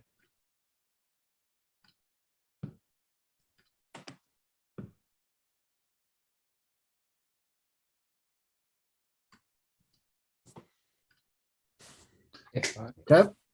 Okay. Can I start? Yeah, sure. Cool, thank you. We are Maarifa Tech, and this is our proposal. So our team is made up of myself, Luyanda, who will be more in charge of business development.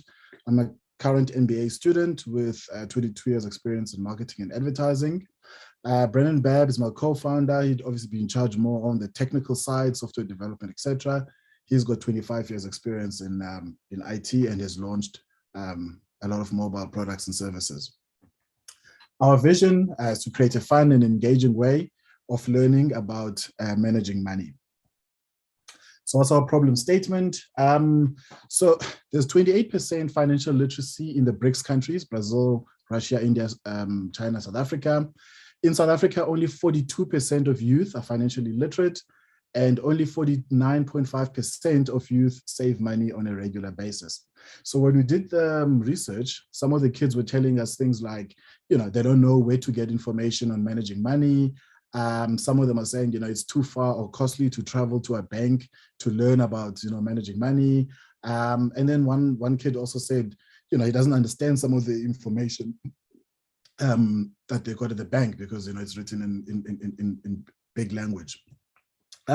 So what's our solution? So our solution is to create a platform where we can learn about money, but in a fun and automatic way. So some of the things we'll be creating are automatic recommendations on managing money, using gamification, to kind of make it fun, and reducing some of the costs of kind of learning about managing your money. This is just an example of a user journey. So this is just one example of a user journey where, for example, a user would kind of create their avatar, we would give them an amount to play with, and would ask them questions like, do you have a bank account or do you carry cash in your hand? And then depending on their answers, they either make points or lose points.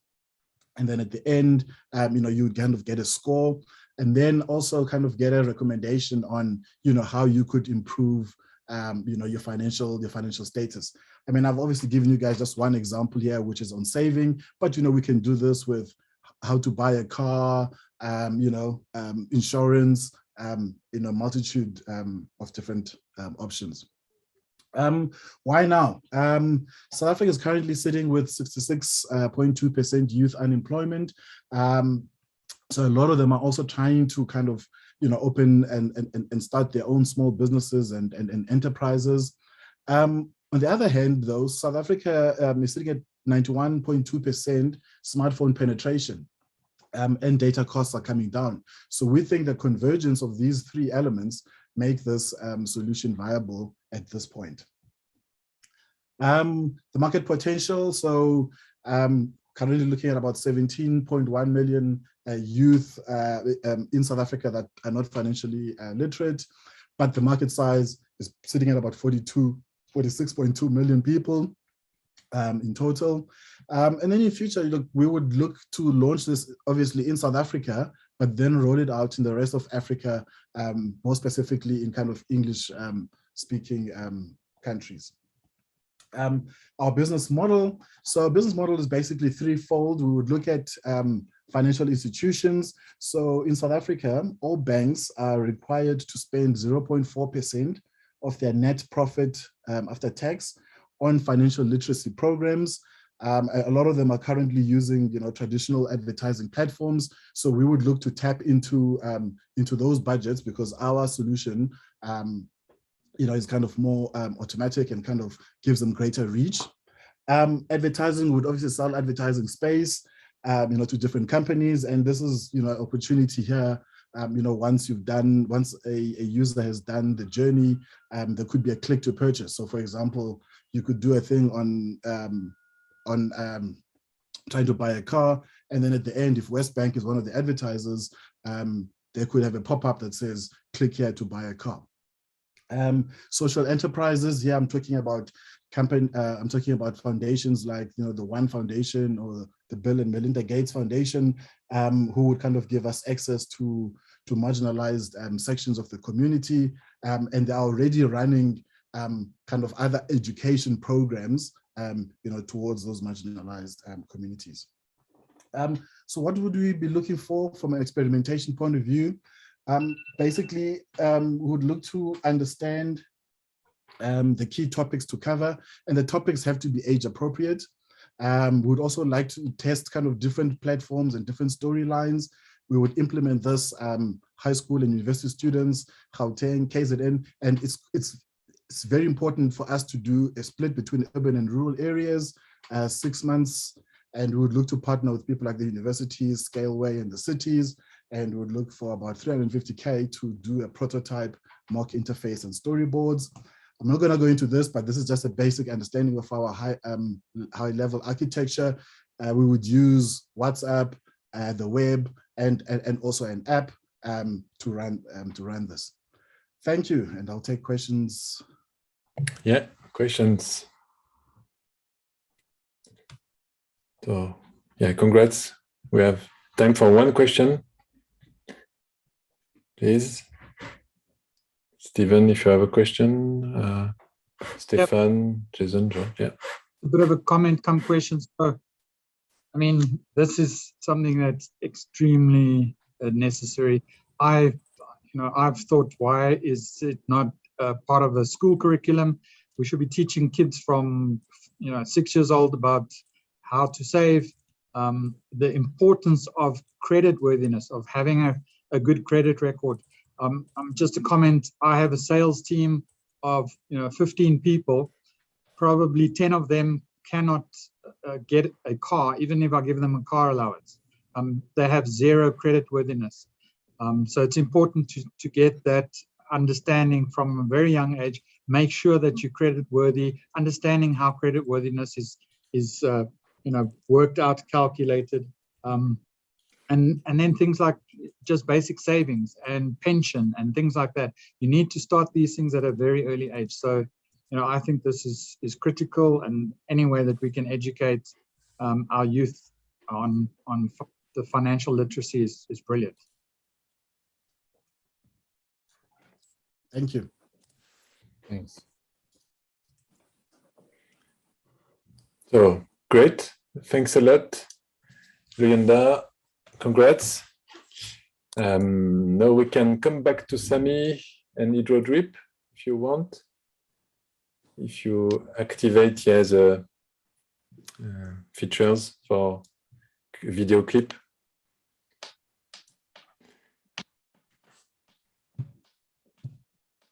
It's okay, Sami? Ready? Yeah. Okay, time. Can you hear me? Yeah. Yeah, so I can't see the thing because I am in more, but seems like Okay. yeah. But you need to okay. I will show you again later. Maybe it's try the video, and if it's not understandable, we'll switch to the next slide. Okay, no problem. So let me just restart my screen.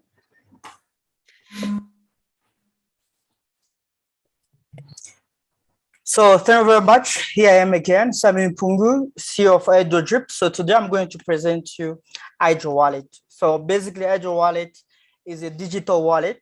So to help companies, water companies, to deliver water at scale. Our vision is to make people's life better. And then we think that water is the primary resource that we can provide to people.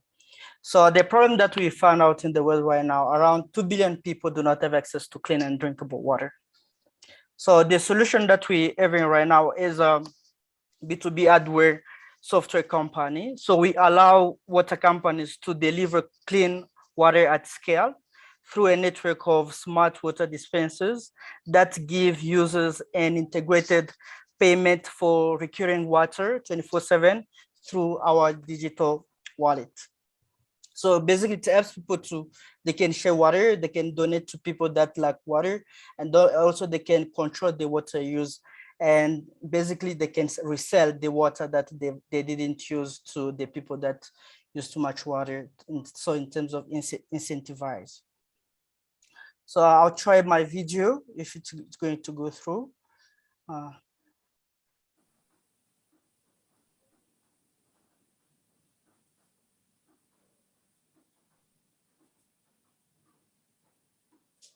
Connected, we have a water inlet here and the water outlet that is connected to the water tap. So you can see here different water cards, and if we want to get access to our account, we just need the mobile application. Here is the mobile application. I just need to use my email ID. I'll just put mine and also the password, and then I log in. So So when I log in, I can see the overall water consumption, that is 253.6 liters, and I can see the transaction history down. So this account is linked to this test card. And then if I need to get access to water, I just have to use my card in such a way. I open the tap. When I close, then it becomes red, and then the transaction is over. So I can see what I've consumed from the mobile application. I just have to refresh. Then I can see that it changed. So now we have 255. And if I just scroll down, I'll see what I've just consumed. That is 1.4 liters. Thank you. So as you can see, our system helped to provide help companies, water companies to provide water at scale. So there is benefit to that. They can sell water 24/7, so they don't need an assistant for that. So, and also to automate the billing system. So when they are selling it, and then they get real-time analysis. So, and also there is a benefit for user to get access to this system is they can track their own usage, they can make the payment. So they can sell also some water surplus that they didn't use, because we have a water threshold that we can't. So there are people that go over the threshold, so these people can sell their surplus. So this is the product that we can provide. This is the product that we are going into a partnership with one of the company. So we are going to sell them along with the system. So the market validation right now, so we're speaking to different companies. So right now we are into a trial with Pusin Water. So, and the cost of the trial is around $10,000 US. So we are going with 10 operational units for this month. And then there is other companies that we are working with, like Join Pipe from Netherlands, and also Victoria Yard in Johannesburg. So there is a sustainability link to this. So we can see that there is waste in terms of plastic. So we want to reduce the use of single-use plastic bottles. So the system is very important in that manner. So the go-to-market strategy, we are going to make partnership with some companies that they are going to allow us to get some spaces to provide our system. So our business model, we are going to rent the system for places where it's less than 100 people, and then get commissions to places where it's more than 100 people, like universities or businesses. So the market size, so we're targeting 8 billion in Southern Africa, but we're starting first with South Africa. So our competition, there are different competitors in our market. They provide these water dispensers. So, but the thing that we have in this market is we can make them part of our business in the network. So therefore we can eliminate the competition. So this is our competitive advantage from the strategic canvas. So basically we beating them on the price and also on the environment friendliness. And also we provide it at scale, because there's no system that provides water at scale at the moment in the area. So this is my team, myself, Sami Pungu. I'm a student at University of Johannesburg. Jan is a PhD student in India at River University. And Alan he has an MBA and he majored in finance. So thank you very much. On time. Great. Some questions. Also here it's about water, drinkable water. So Veolia can be also a good partner, I guess. Oh, sure. I happen to be working on a project with one of your competitors, with the Absolute Water. So where I have come in, most of these water companies are supplying reverse osmosis water. As some of you might know, reverse osmosis water is absolutely pure water with no salt, no conductivity, no dissolved solids, no nothing. It's just H2O. Water like that tastes like ash. It's extremely unpalatable, and it's not very healthy for you. It can damage your teeth. It can dissolve minerals out of your body, so it's not great. So where we've come in is I've provided them with a remineralization package that will be put into the water to make the water more palatable, taste better. So I've got a formulation that will add a little bit of flavor and a good mouthfeel and aftertaste to the water, make it slightly more healthy. We're also working on a few additives that will help for COVID, with some vitamin minerals added to it, for pregnant women with things like folic acid added to it and selenium. So we're working on something very similar. So I'm not sure if there's conflict of interest, but it's still fairly early stages. We are also looking at automatic dispensers, similar to what you have.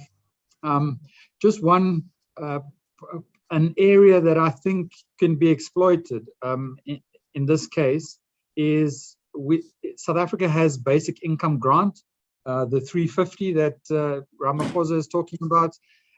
You could have a basic water grant. You can add that to the basic income grant, and that people will have access to, let's say, 50 liters of water per person per month, and with a token system, almost like a prepaid. And then when they go to the dispenser, they just put in the code and they get their 5 liters of water or whatever they need, and they can get that every week. So that's something that you could consider. I'm sure government would then really jump on board, and companies like us as well would definitely try and support something like this. Okay, thank you very much. Interesting. Some other reactions or questions for Sami and Hydro Drip project? Mia, I see Mia. Hi, Mia. You want to ask a question to Sami?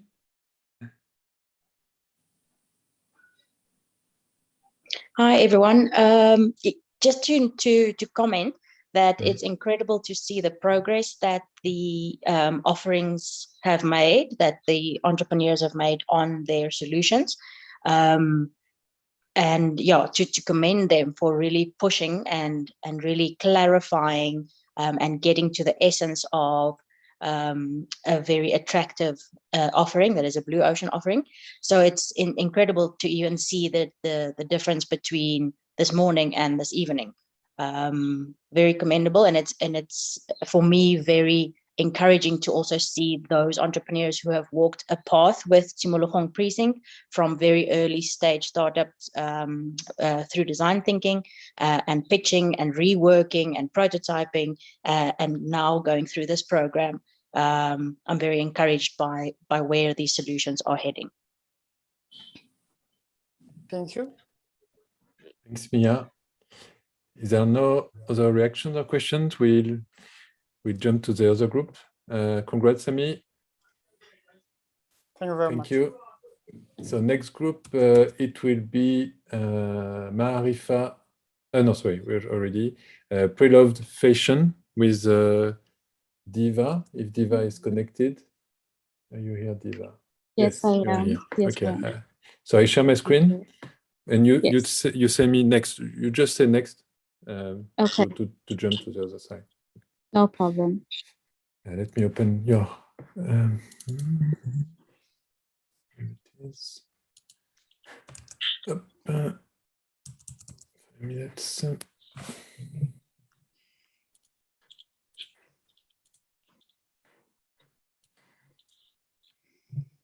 Okay, when you want. Okay. Can you go next slide, please? Okay. Good evening. My name is Diva Mobedi. I am a fashion and textile graduate from the Durban University of Technology. I'm also an entrepreneur and founder of a clothing brand, as well as a small CMT factory. My team partner is Dominic, who is also an IT specialist, also specifying, also doing graphics, and a founder of a clothing brand. Please press next. According to the world's count, fashion is the second largest polluter in the world, with polluting over 2.12 billion tons of waste each year. In South Africa, many factory owners like myself are facing a large waste problem every single day, where the municipal is not collecting the waste, or sometimes even charging us for dumping waste illegally, just like seen in the picture. Next, please. Textile recycling refers to the method of reprocessing and reusing old clothing, scraps, and fibrous waste. So we are just taking your old scraps in two different fields. So you got your post-waste consumer and your industrial waste. Your post-waste consumers are the waste created by individuals, and the industrial ones are created by your textile industries as well as factories. Please press next. So our solution is simple. We are introducing an innovative, environmental conscious and customer-orientated method to solve an existing problem. How are we doing this? We are firstly reducing the prices of our raw material used to create your textiles. That's by increasing also while we're doing that, we're increasing awareness. So we are using our, environmental solution to change the concept of how fashion is just about glamour. We're also creating a platform that allows individuals as well as industries to have a say in what we do. So they can perhaps, if it's an app, have print being created. So just it makes it easier for them to be part of the process and to know what's going on and how things are recycled. Please press next. So my business model is simple. Alvin, next, please. It's simple. We're creating value from waste. We have 5 different processes, and from those different 5 processes, we can create monetary value. So if we choose to be just the logistics of collecting this waste, which is something currently happening with our competitors, we can collect and sell it to them, or we can sort it and then sell it to them, or we can even go further by shredding it and selling it to the textile industry, or selling it as a yarn or finished goods to end users like your fashion designers and fabric stores. Next, please. So some of our products are like the first image is something that I did in 2019, which is completely made out of recycled materials. Then we can get your denim, your polyester, your blanket materials, and your bedding. So this thing, we can recycle stuffings as well, your toys. So any types of, so it's variety is basically what I'm trying to say. We can go more and it can expand even bigger. Next, please.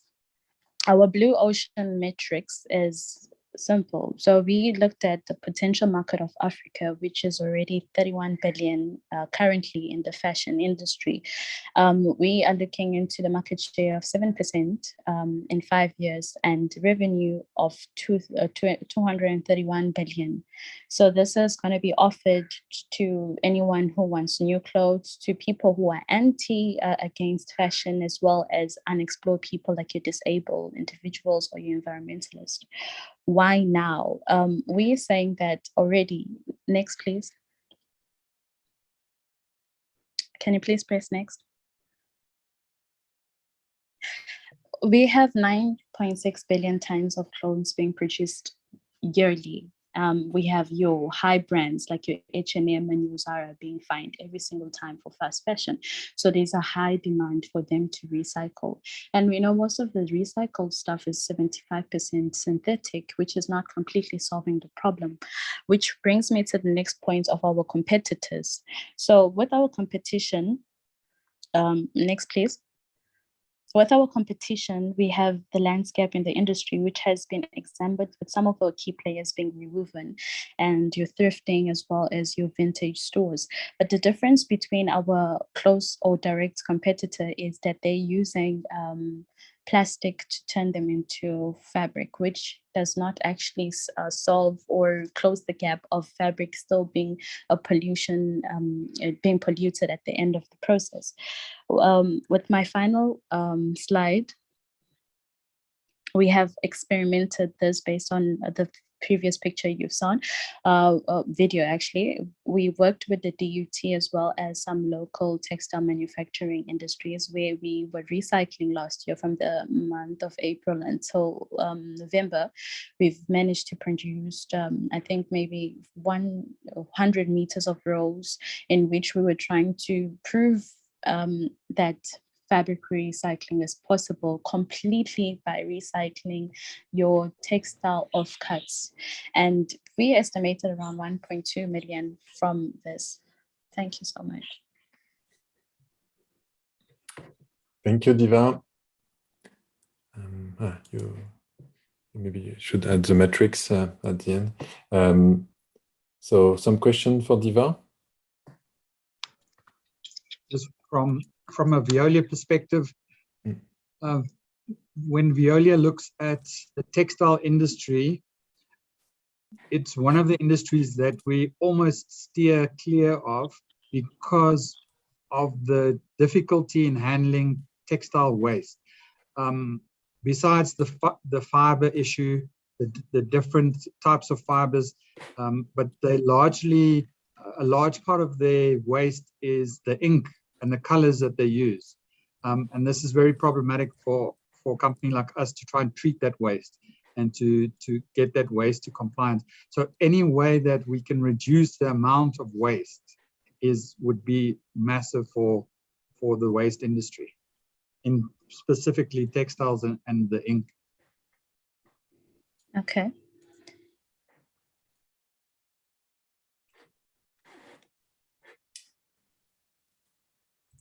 Are there questions or reactions? Or Diva? No. Okay. So okay, so we jump to the other group. Thank you, Diva. Congrats. Thank you. So other groups now, it's Topic Tech with Vinny, Tamiko, Brigitta. Yes. Vinny, the floor is yours. Thank you.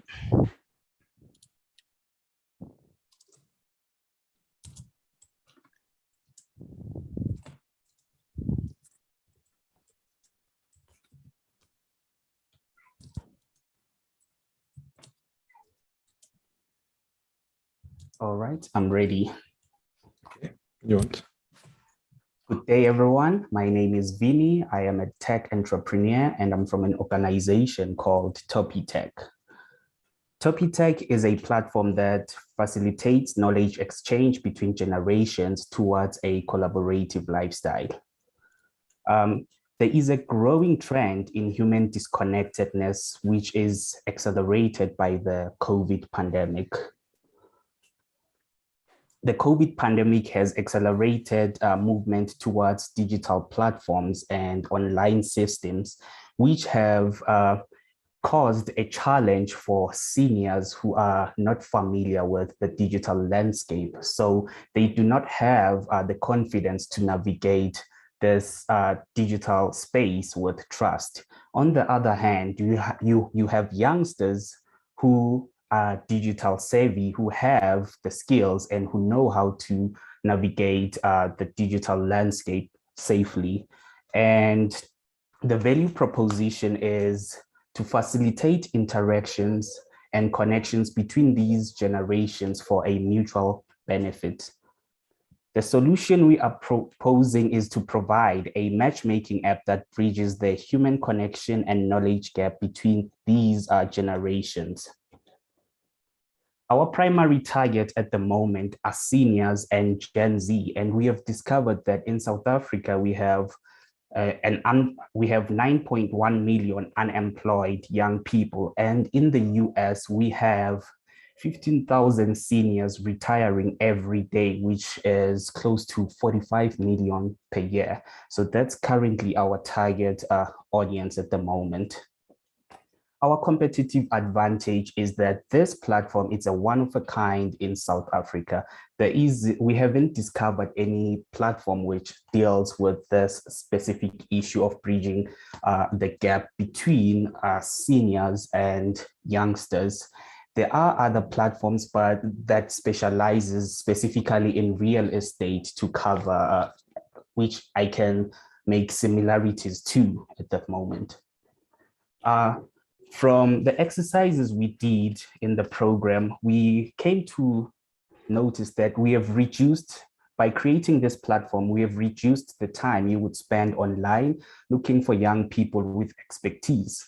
We have also eliminated the frustration and confusion you would go through during this process of searching for younger people with talent. We have also raised the ease of use with our platform because it will be an easy to use, easy to navigate, and it's going to be an intuitive platform. We have also created an inclusive ecosystem for exchanging skills and knowledge. And we've created a platform which will have verified users so that you know that you are dealing with people who have the skills which they would be claiming to have at the time. Our business model will be based on a subscription model, and this will include in-app content that can be purchased for a certain amount. It will include gifts which the participant of the app can purchase and send into each other. For our experimentation, we are planning to get 200 people, 100 seniors and 100 youngsters who will use our digital prototype as part of the experiment to provide us with feedback and data, which we can use to modify the platform by eliminating features which are less useful and also focusing on features which actually create value for the two groups of people. This is a sample of the prototype and how it would look and work and how people would navigate through this platform. And this is my team. My name is Vinim Zolisa. My co-founder is Tammy Koshe, and Brigitta, who is our marketing and strategy support. Thank you. On time, great. Questions for Vinny? Yeah, I was smiling to myself listening because I sort of suddenly realized that the target market was me. Although I'm a generation X, I just came after the baby boomers. But I was wondering how you came up with Toppy Tech, because I mean, the term old Toppy or Toppy is slightly derogatory towards us. You know, that it kind of goes with the word timer, and you know, I was thinking maybe something like boom tech or geriatech or something maybe slightly less. And why you pig? Why you pig? Toppy, because I think maybe for those of you that aren't South African, Toppy, you know, they call the old people old Toppies, and that that's like an old timer or an old. So Toppy Tech, I know that it sounds and looks okay, but if you were an old Toppy, you might be a little bit offended, and the target market is your generation, so it might be a bit of an issue. But I like the concept. I think it's something that's needed, and this bridging of the generations. You know, and you mentioned that thing about that disconnect, that old people, myself included, you kind of feel, you know, back in the days, our grandparents were Googles. They were the source of our knowledge and our and especially like history and how to do things. And now with Google and with the connected age, they don't ask the old people anymore. The old people are left to, you know, to sit and stew, and they're not connected to the world anymore. So this sounds like something fantastic. Thank you. Other reactions or questions for Vinny?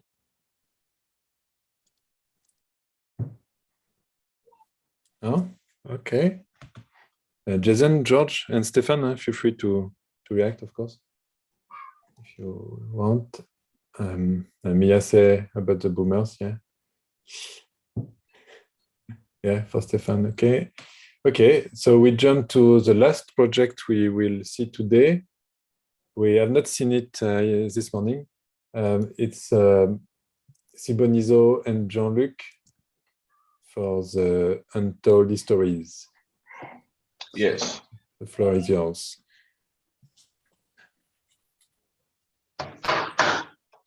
Hi everyone, new.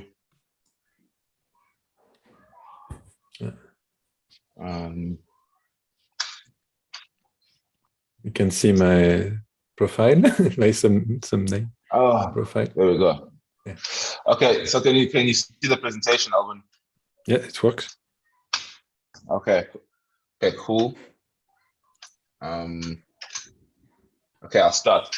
So hi everyone. We're gonna be presenting untold histories for you today, and our catchphrase is discover the true histories of cultures. So this is our team. Myself, Siboniso. I am a socioeconomic researcher and consultant. I deal with socioeconomic issues, and I host a platform called Open Dialogue, where I engage communities. I've built my own community, and I engage them with problems on how to progress South Africa and come up with solutions for our country. And I'm going to be connecting people and cultures to tell their stories on this project. I'm going to be doing this project with Jean-Luc, who's a technology creator and civic tech developer who is focused on problem solving and will cultivate the tech strategy for the project. The company purpose is to create a truthful account of history and reveal untold stories, which will provide a sense of justice and representation for millions of people around the world. And yeah, the value proposition is now I know and live the true history. So you will be able to discover untold stories of cultures that may have been whitewashed throughout time. And the problem that we're trying to solve is that history is usually written by the victors, and there's a deep sense of injustice for cultures who feel like they've been misrepresented. And there's only a limited amount of history you can learn in school, and most of the time it's got to do with Columbus or Jan van Riebeeck, and it's not necessarily the glorious stories of those cultures that were quote unquote conquered. So there's going to be an authentic account of history in a simple way on one web platform, and this will lower the dependency for museums and heritage sites to rely on donations. There'll be a convenience and location because you'll be able to locate this resource from your mobile device, and the learning will be fun and interactive as we're going to incorporate augmented reality, virtual reality, and digital tokens.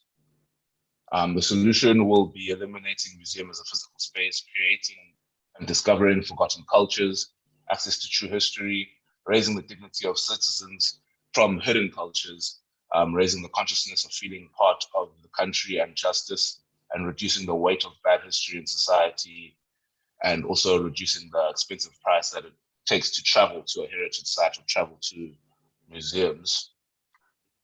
And the usage scenario for this is, if you want to learn the history, the true history of the Zulu nation, and not necessarily just the encounters with the English, it's very difficult.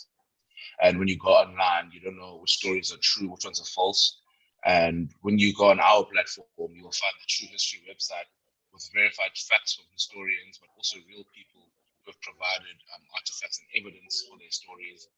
And there will be a fact-checking element to this where there can be a real representation of these stories.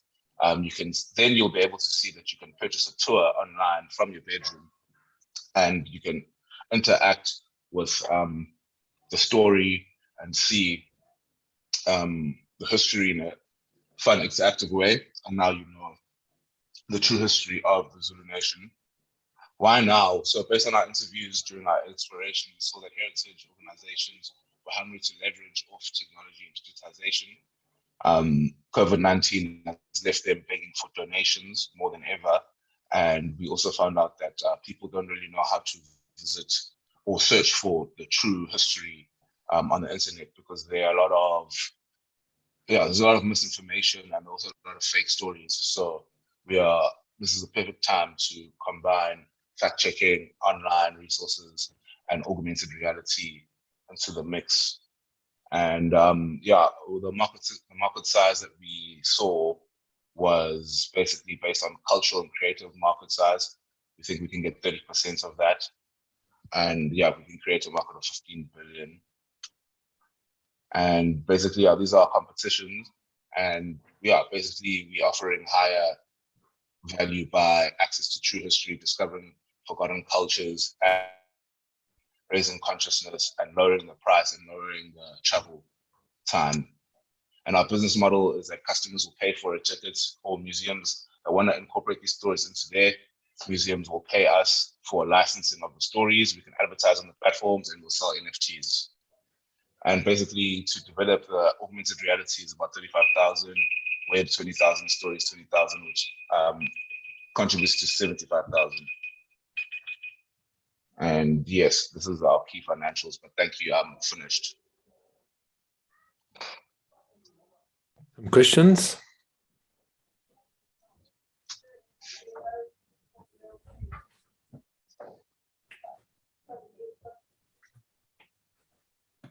Question, don't know, from Stephen or Mia or Jason?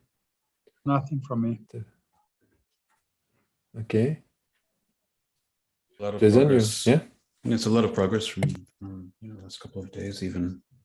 So it's kind of the result of what happens in Blue Ocean strategy when you're working in one direction and then you're interviewing non-customers and it opens up something that's very unexpected. So it's quite interesting.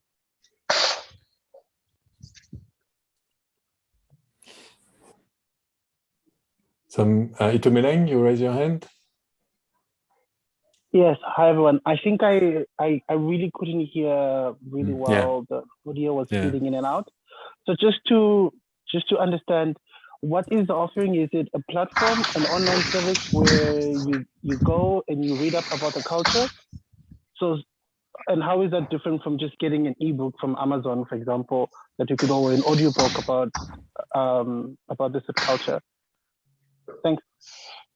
Yeah, sure. Thank you, Tumaleng, for your question. So the value proposition is about creating an archive of forgotten stories and lost histories and trying to tell those stories in a dignified way.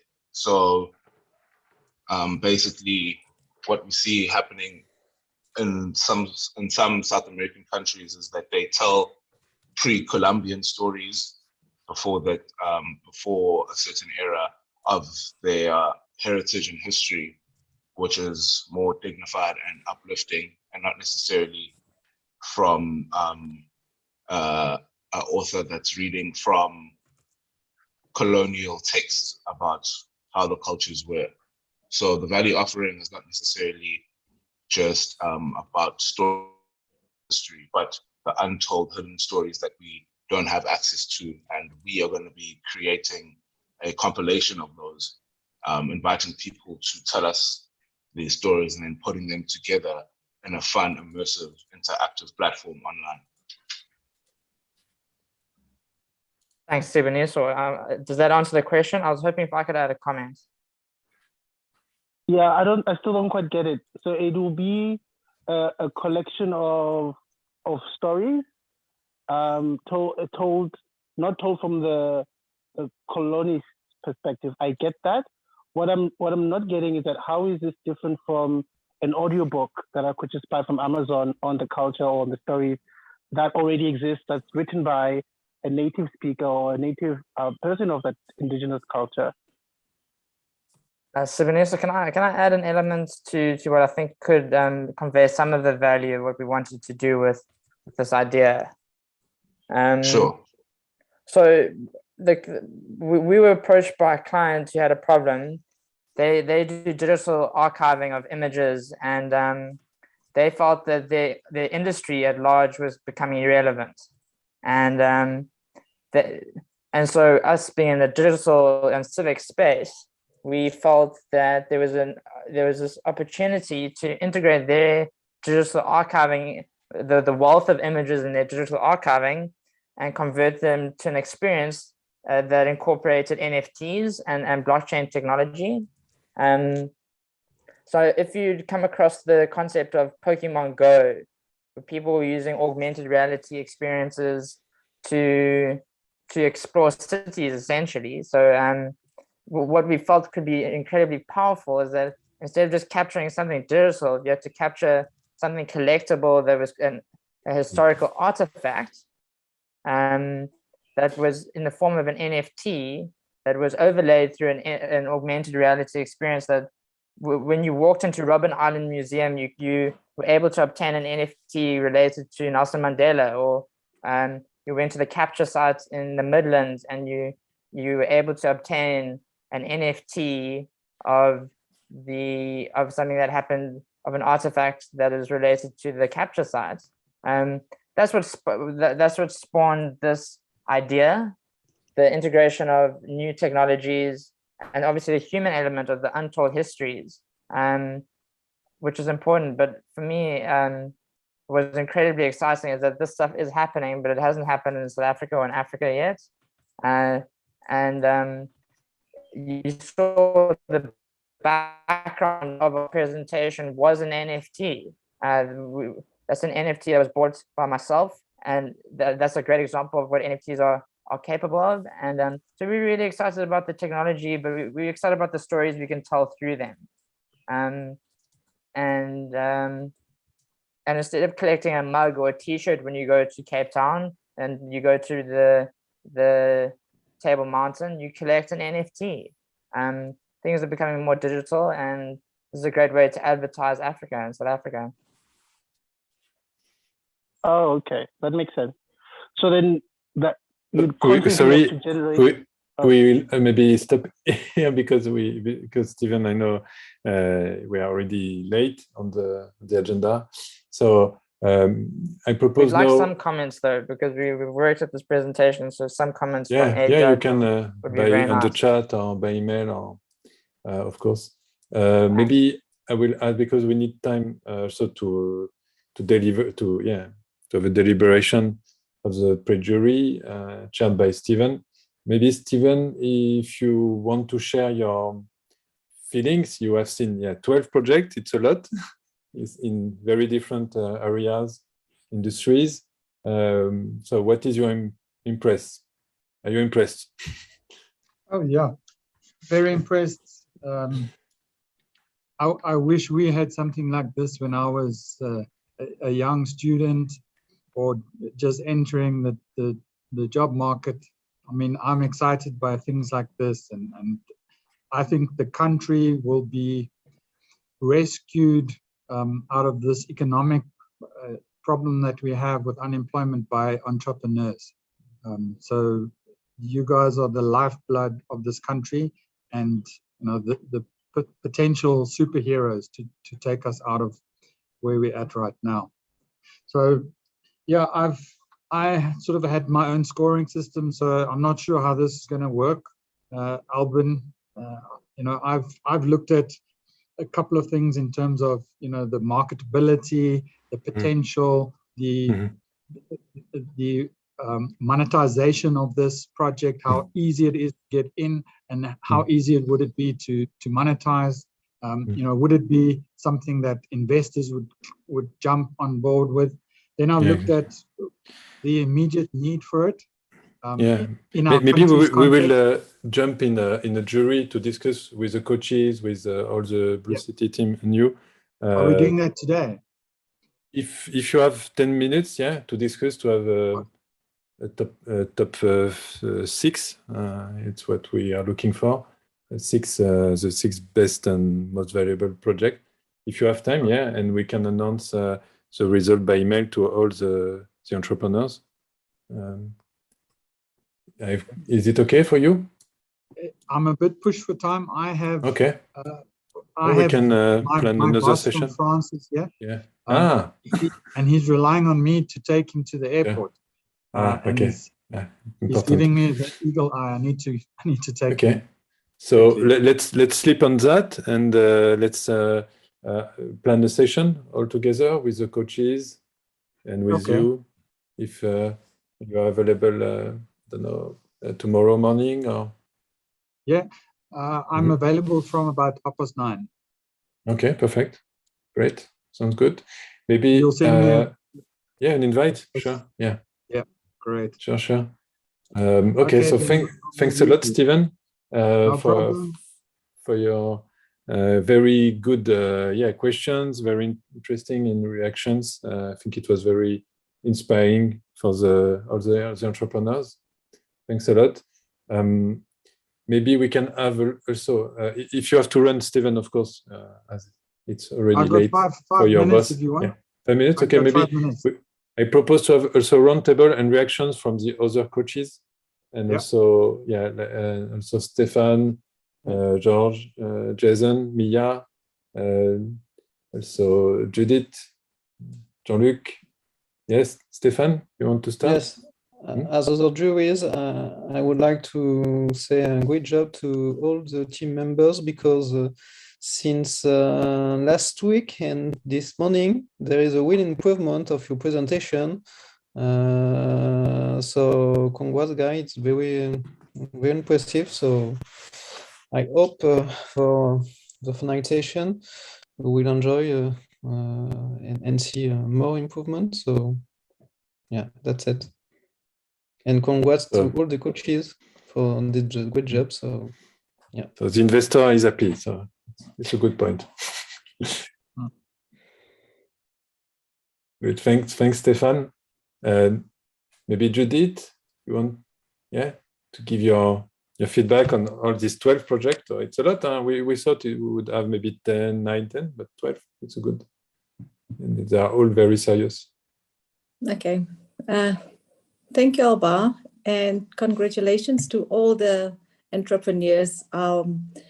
Really, what you have presented is of such a high standard, so it will be very difficult to actually select only 6 of you. But well done to all of you, and one can really see that you've put in a lot of effort. And like Stefan said, even since this morning, there was a huge improvement in the final presentations. So thank you and well done to all. Thank you, Judith. Jean-Luc? Yeah, thanks very much, Alban, for all the help. It was fantastic working with you, and it's a great process, and Siboniso and I grew a lot through it, and it's very exciting. I'm very excited to see what happens from here. Thanks, Jean-Luc. I see Mia also. Mia. Yeah. Hi, nice to see you. Hi, everyone. Thank you. Thank you very much for a very insightful session. Just to echo what the other coaches and also the judges were saying, so much progress has been made. And what really stands out for me is the value of the rigor of using this methodology to build on top of where you started, explore widely, look widely, really speak to people, and then start sifting and extracting the essence. So I'm actually quite astounded by and very happy to see from when we were briefed as coaches in training in the beginning, what the output would be of this process, and then seeing how much time and effort and repetition even of getting it went into supporting the entrepreneurs, and then now seeing the output from the entrepreneurs. There's really there's this brilliant distilling of the essence of a long process, but the rigor and then the clarity and simplicity of what comes out the end is really what stands out for me in each person's presentation today. So really well done for committing to it up to this point.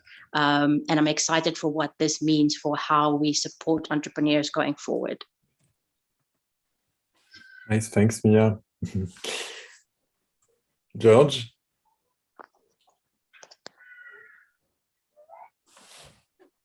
I echo what Mia said. It's pretty amazing how far the teams have progressed. And as she said, the clarity of the presentations. How you're going to choose 6, I don't know.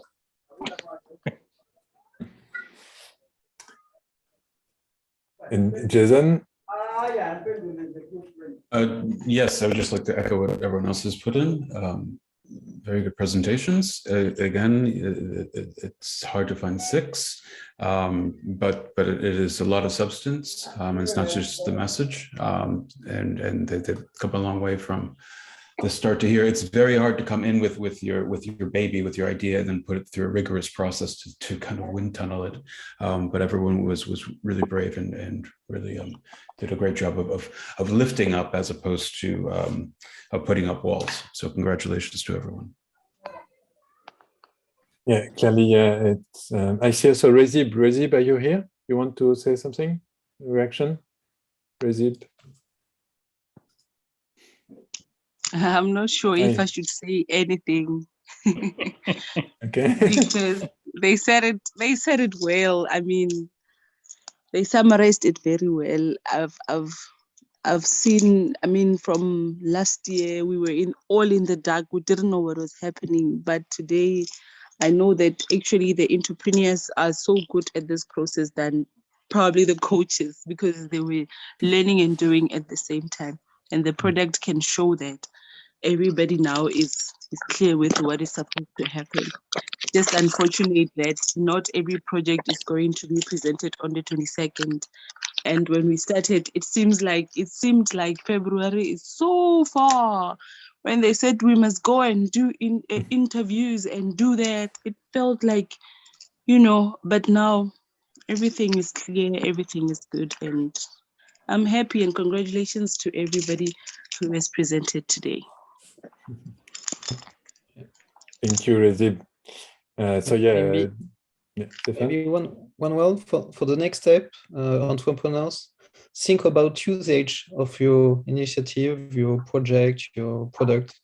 It's key for the market validation and market competition. So yeah, I think it will be the next step for you after this session. Yeah, just to complete what the coaches said, of course, it was you saw a 3-month process. At the beginning, it was not clear where we were bringing you in this journey, but we see the result. Yeah, you see, and with the acceleration, and we really appreciate your motivation and your adaptability, because innovation, as we said, it's all about resisting to the storm and being adaptable.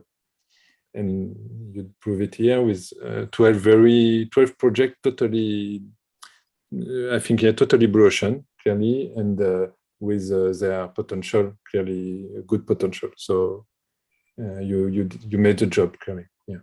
So congrats for that. Steven, a last word. You want to tease maybe with your top 3, or I don't know?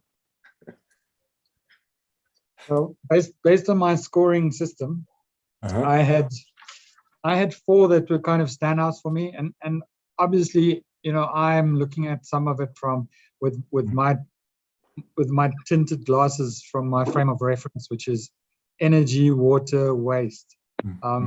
So obviously, those might have scored highly in my book, but I would say to make the final 2, there was probably 5 projects, all with very, very similar scores. So it's going to be some deliberation to get those final 2 for me. But you say we're going to reconvene tomorrow, maybe 10 o'clock or something. 10 o'clock, yeah, for 30 minutes. Okay. Maybe we send the invite to. No, I do think it's testimony to the quality of what was presented, that I think they deserve to have 12 hours deliberation where we process it and we really think about it, and we come up with the 6 best. Yeah, sure. Okay, perfect. So let's stay in contact, and we know you all will be informed tomorrow about the result. Still a little of pressure, but no, you did a great job, and even the project will be not selected for this time. They have a very good potential, each of them, so can continue. You have to continue. You are in the right organization with incubator or university. They can support you in the next step. It's your project, it's your startup. Okay, so thanks a lot. Have a good evening and see you soon by email tomorrow for the result of the pre-jury, and also for the 22nd for the final jury with all the stakeholders, to BTIA, French Embassy, Veolia, all the cities, all the partners, with all the incubators and universities involved. So thanks a lot. Cheers, everybody. And see you. Yeah. Thank you, Stephen, for your time. Thank you very much. See you soon. Thanks, everyone. Thanks. See you on the 22nd. Thank you, everybody. Have a good evening. Thanks, everyone. Thanks. Awesome. Cheers, everyone. Congrats. Congrats. Very good job.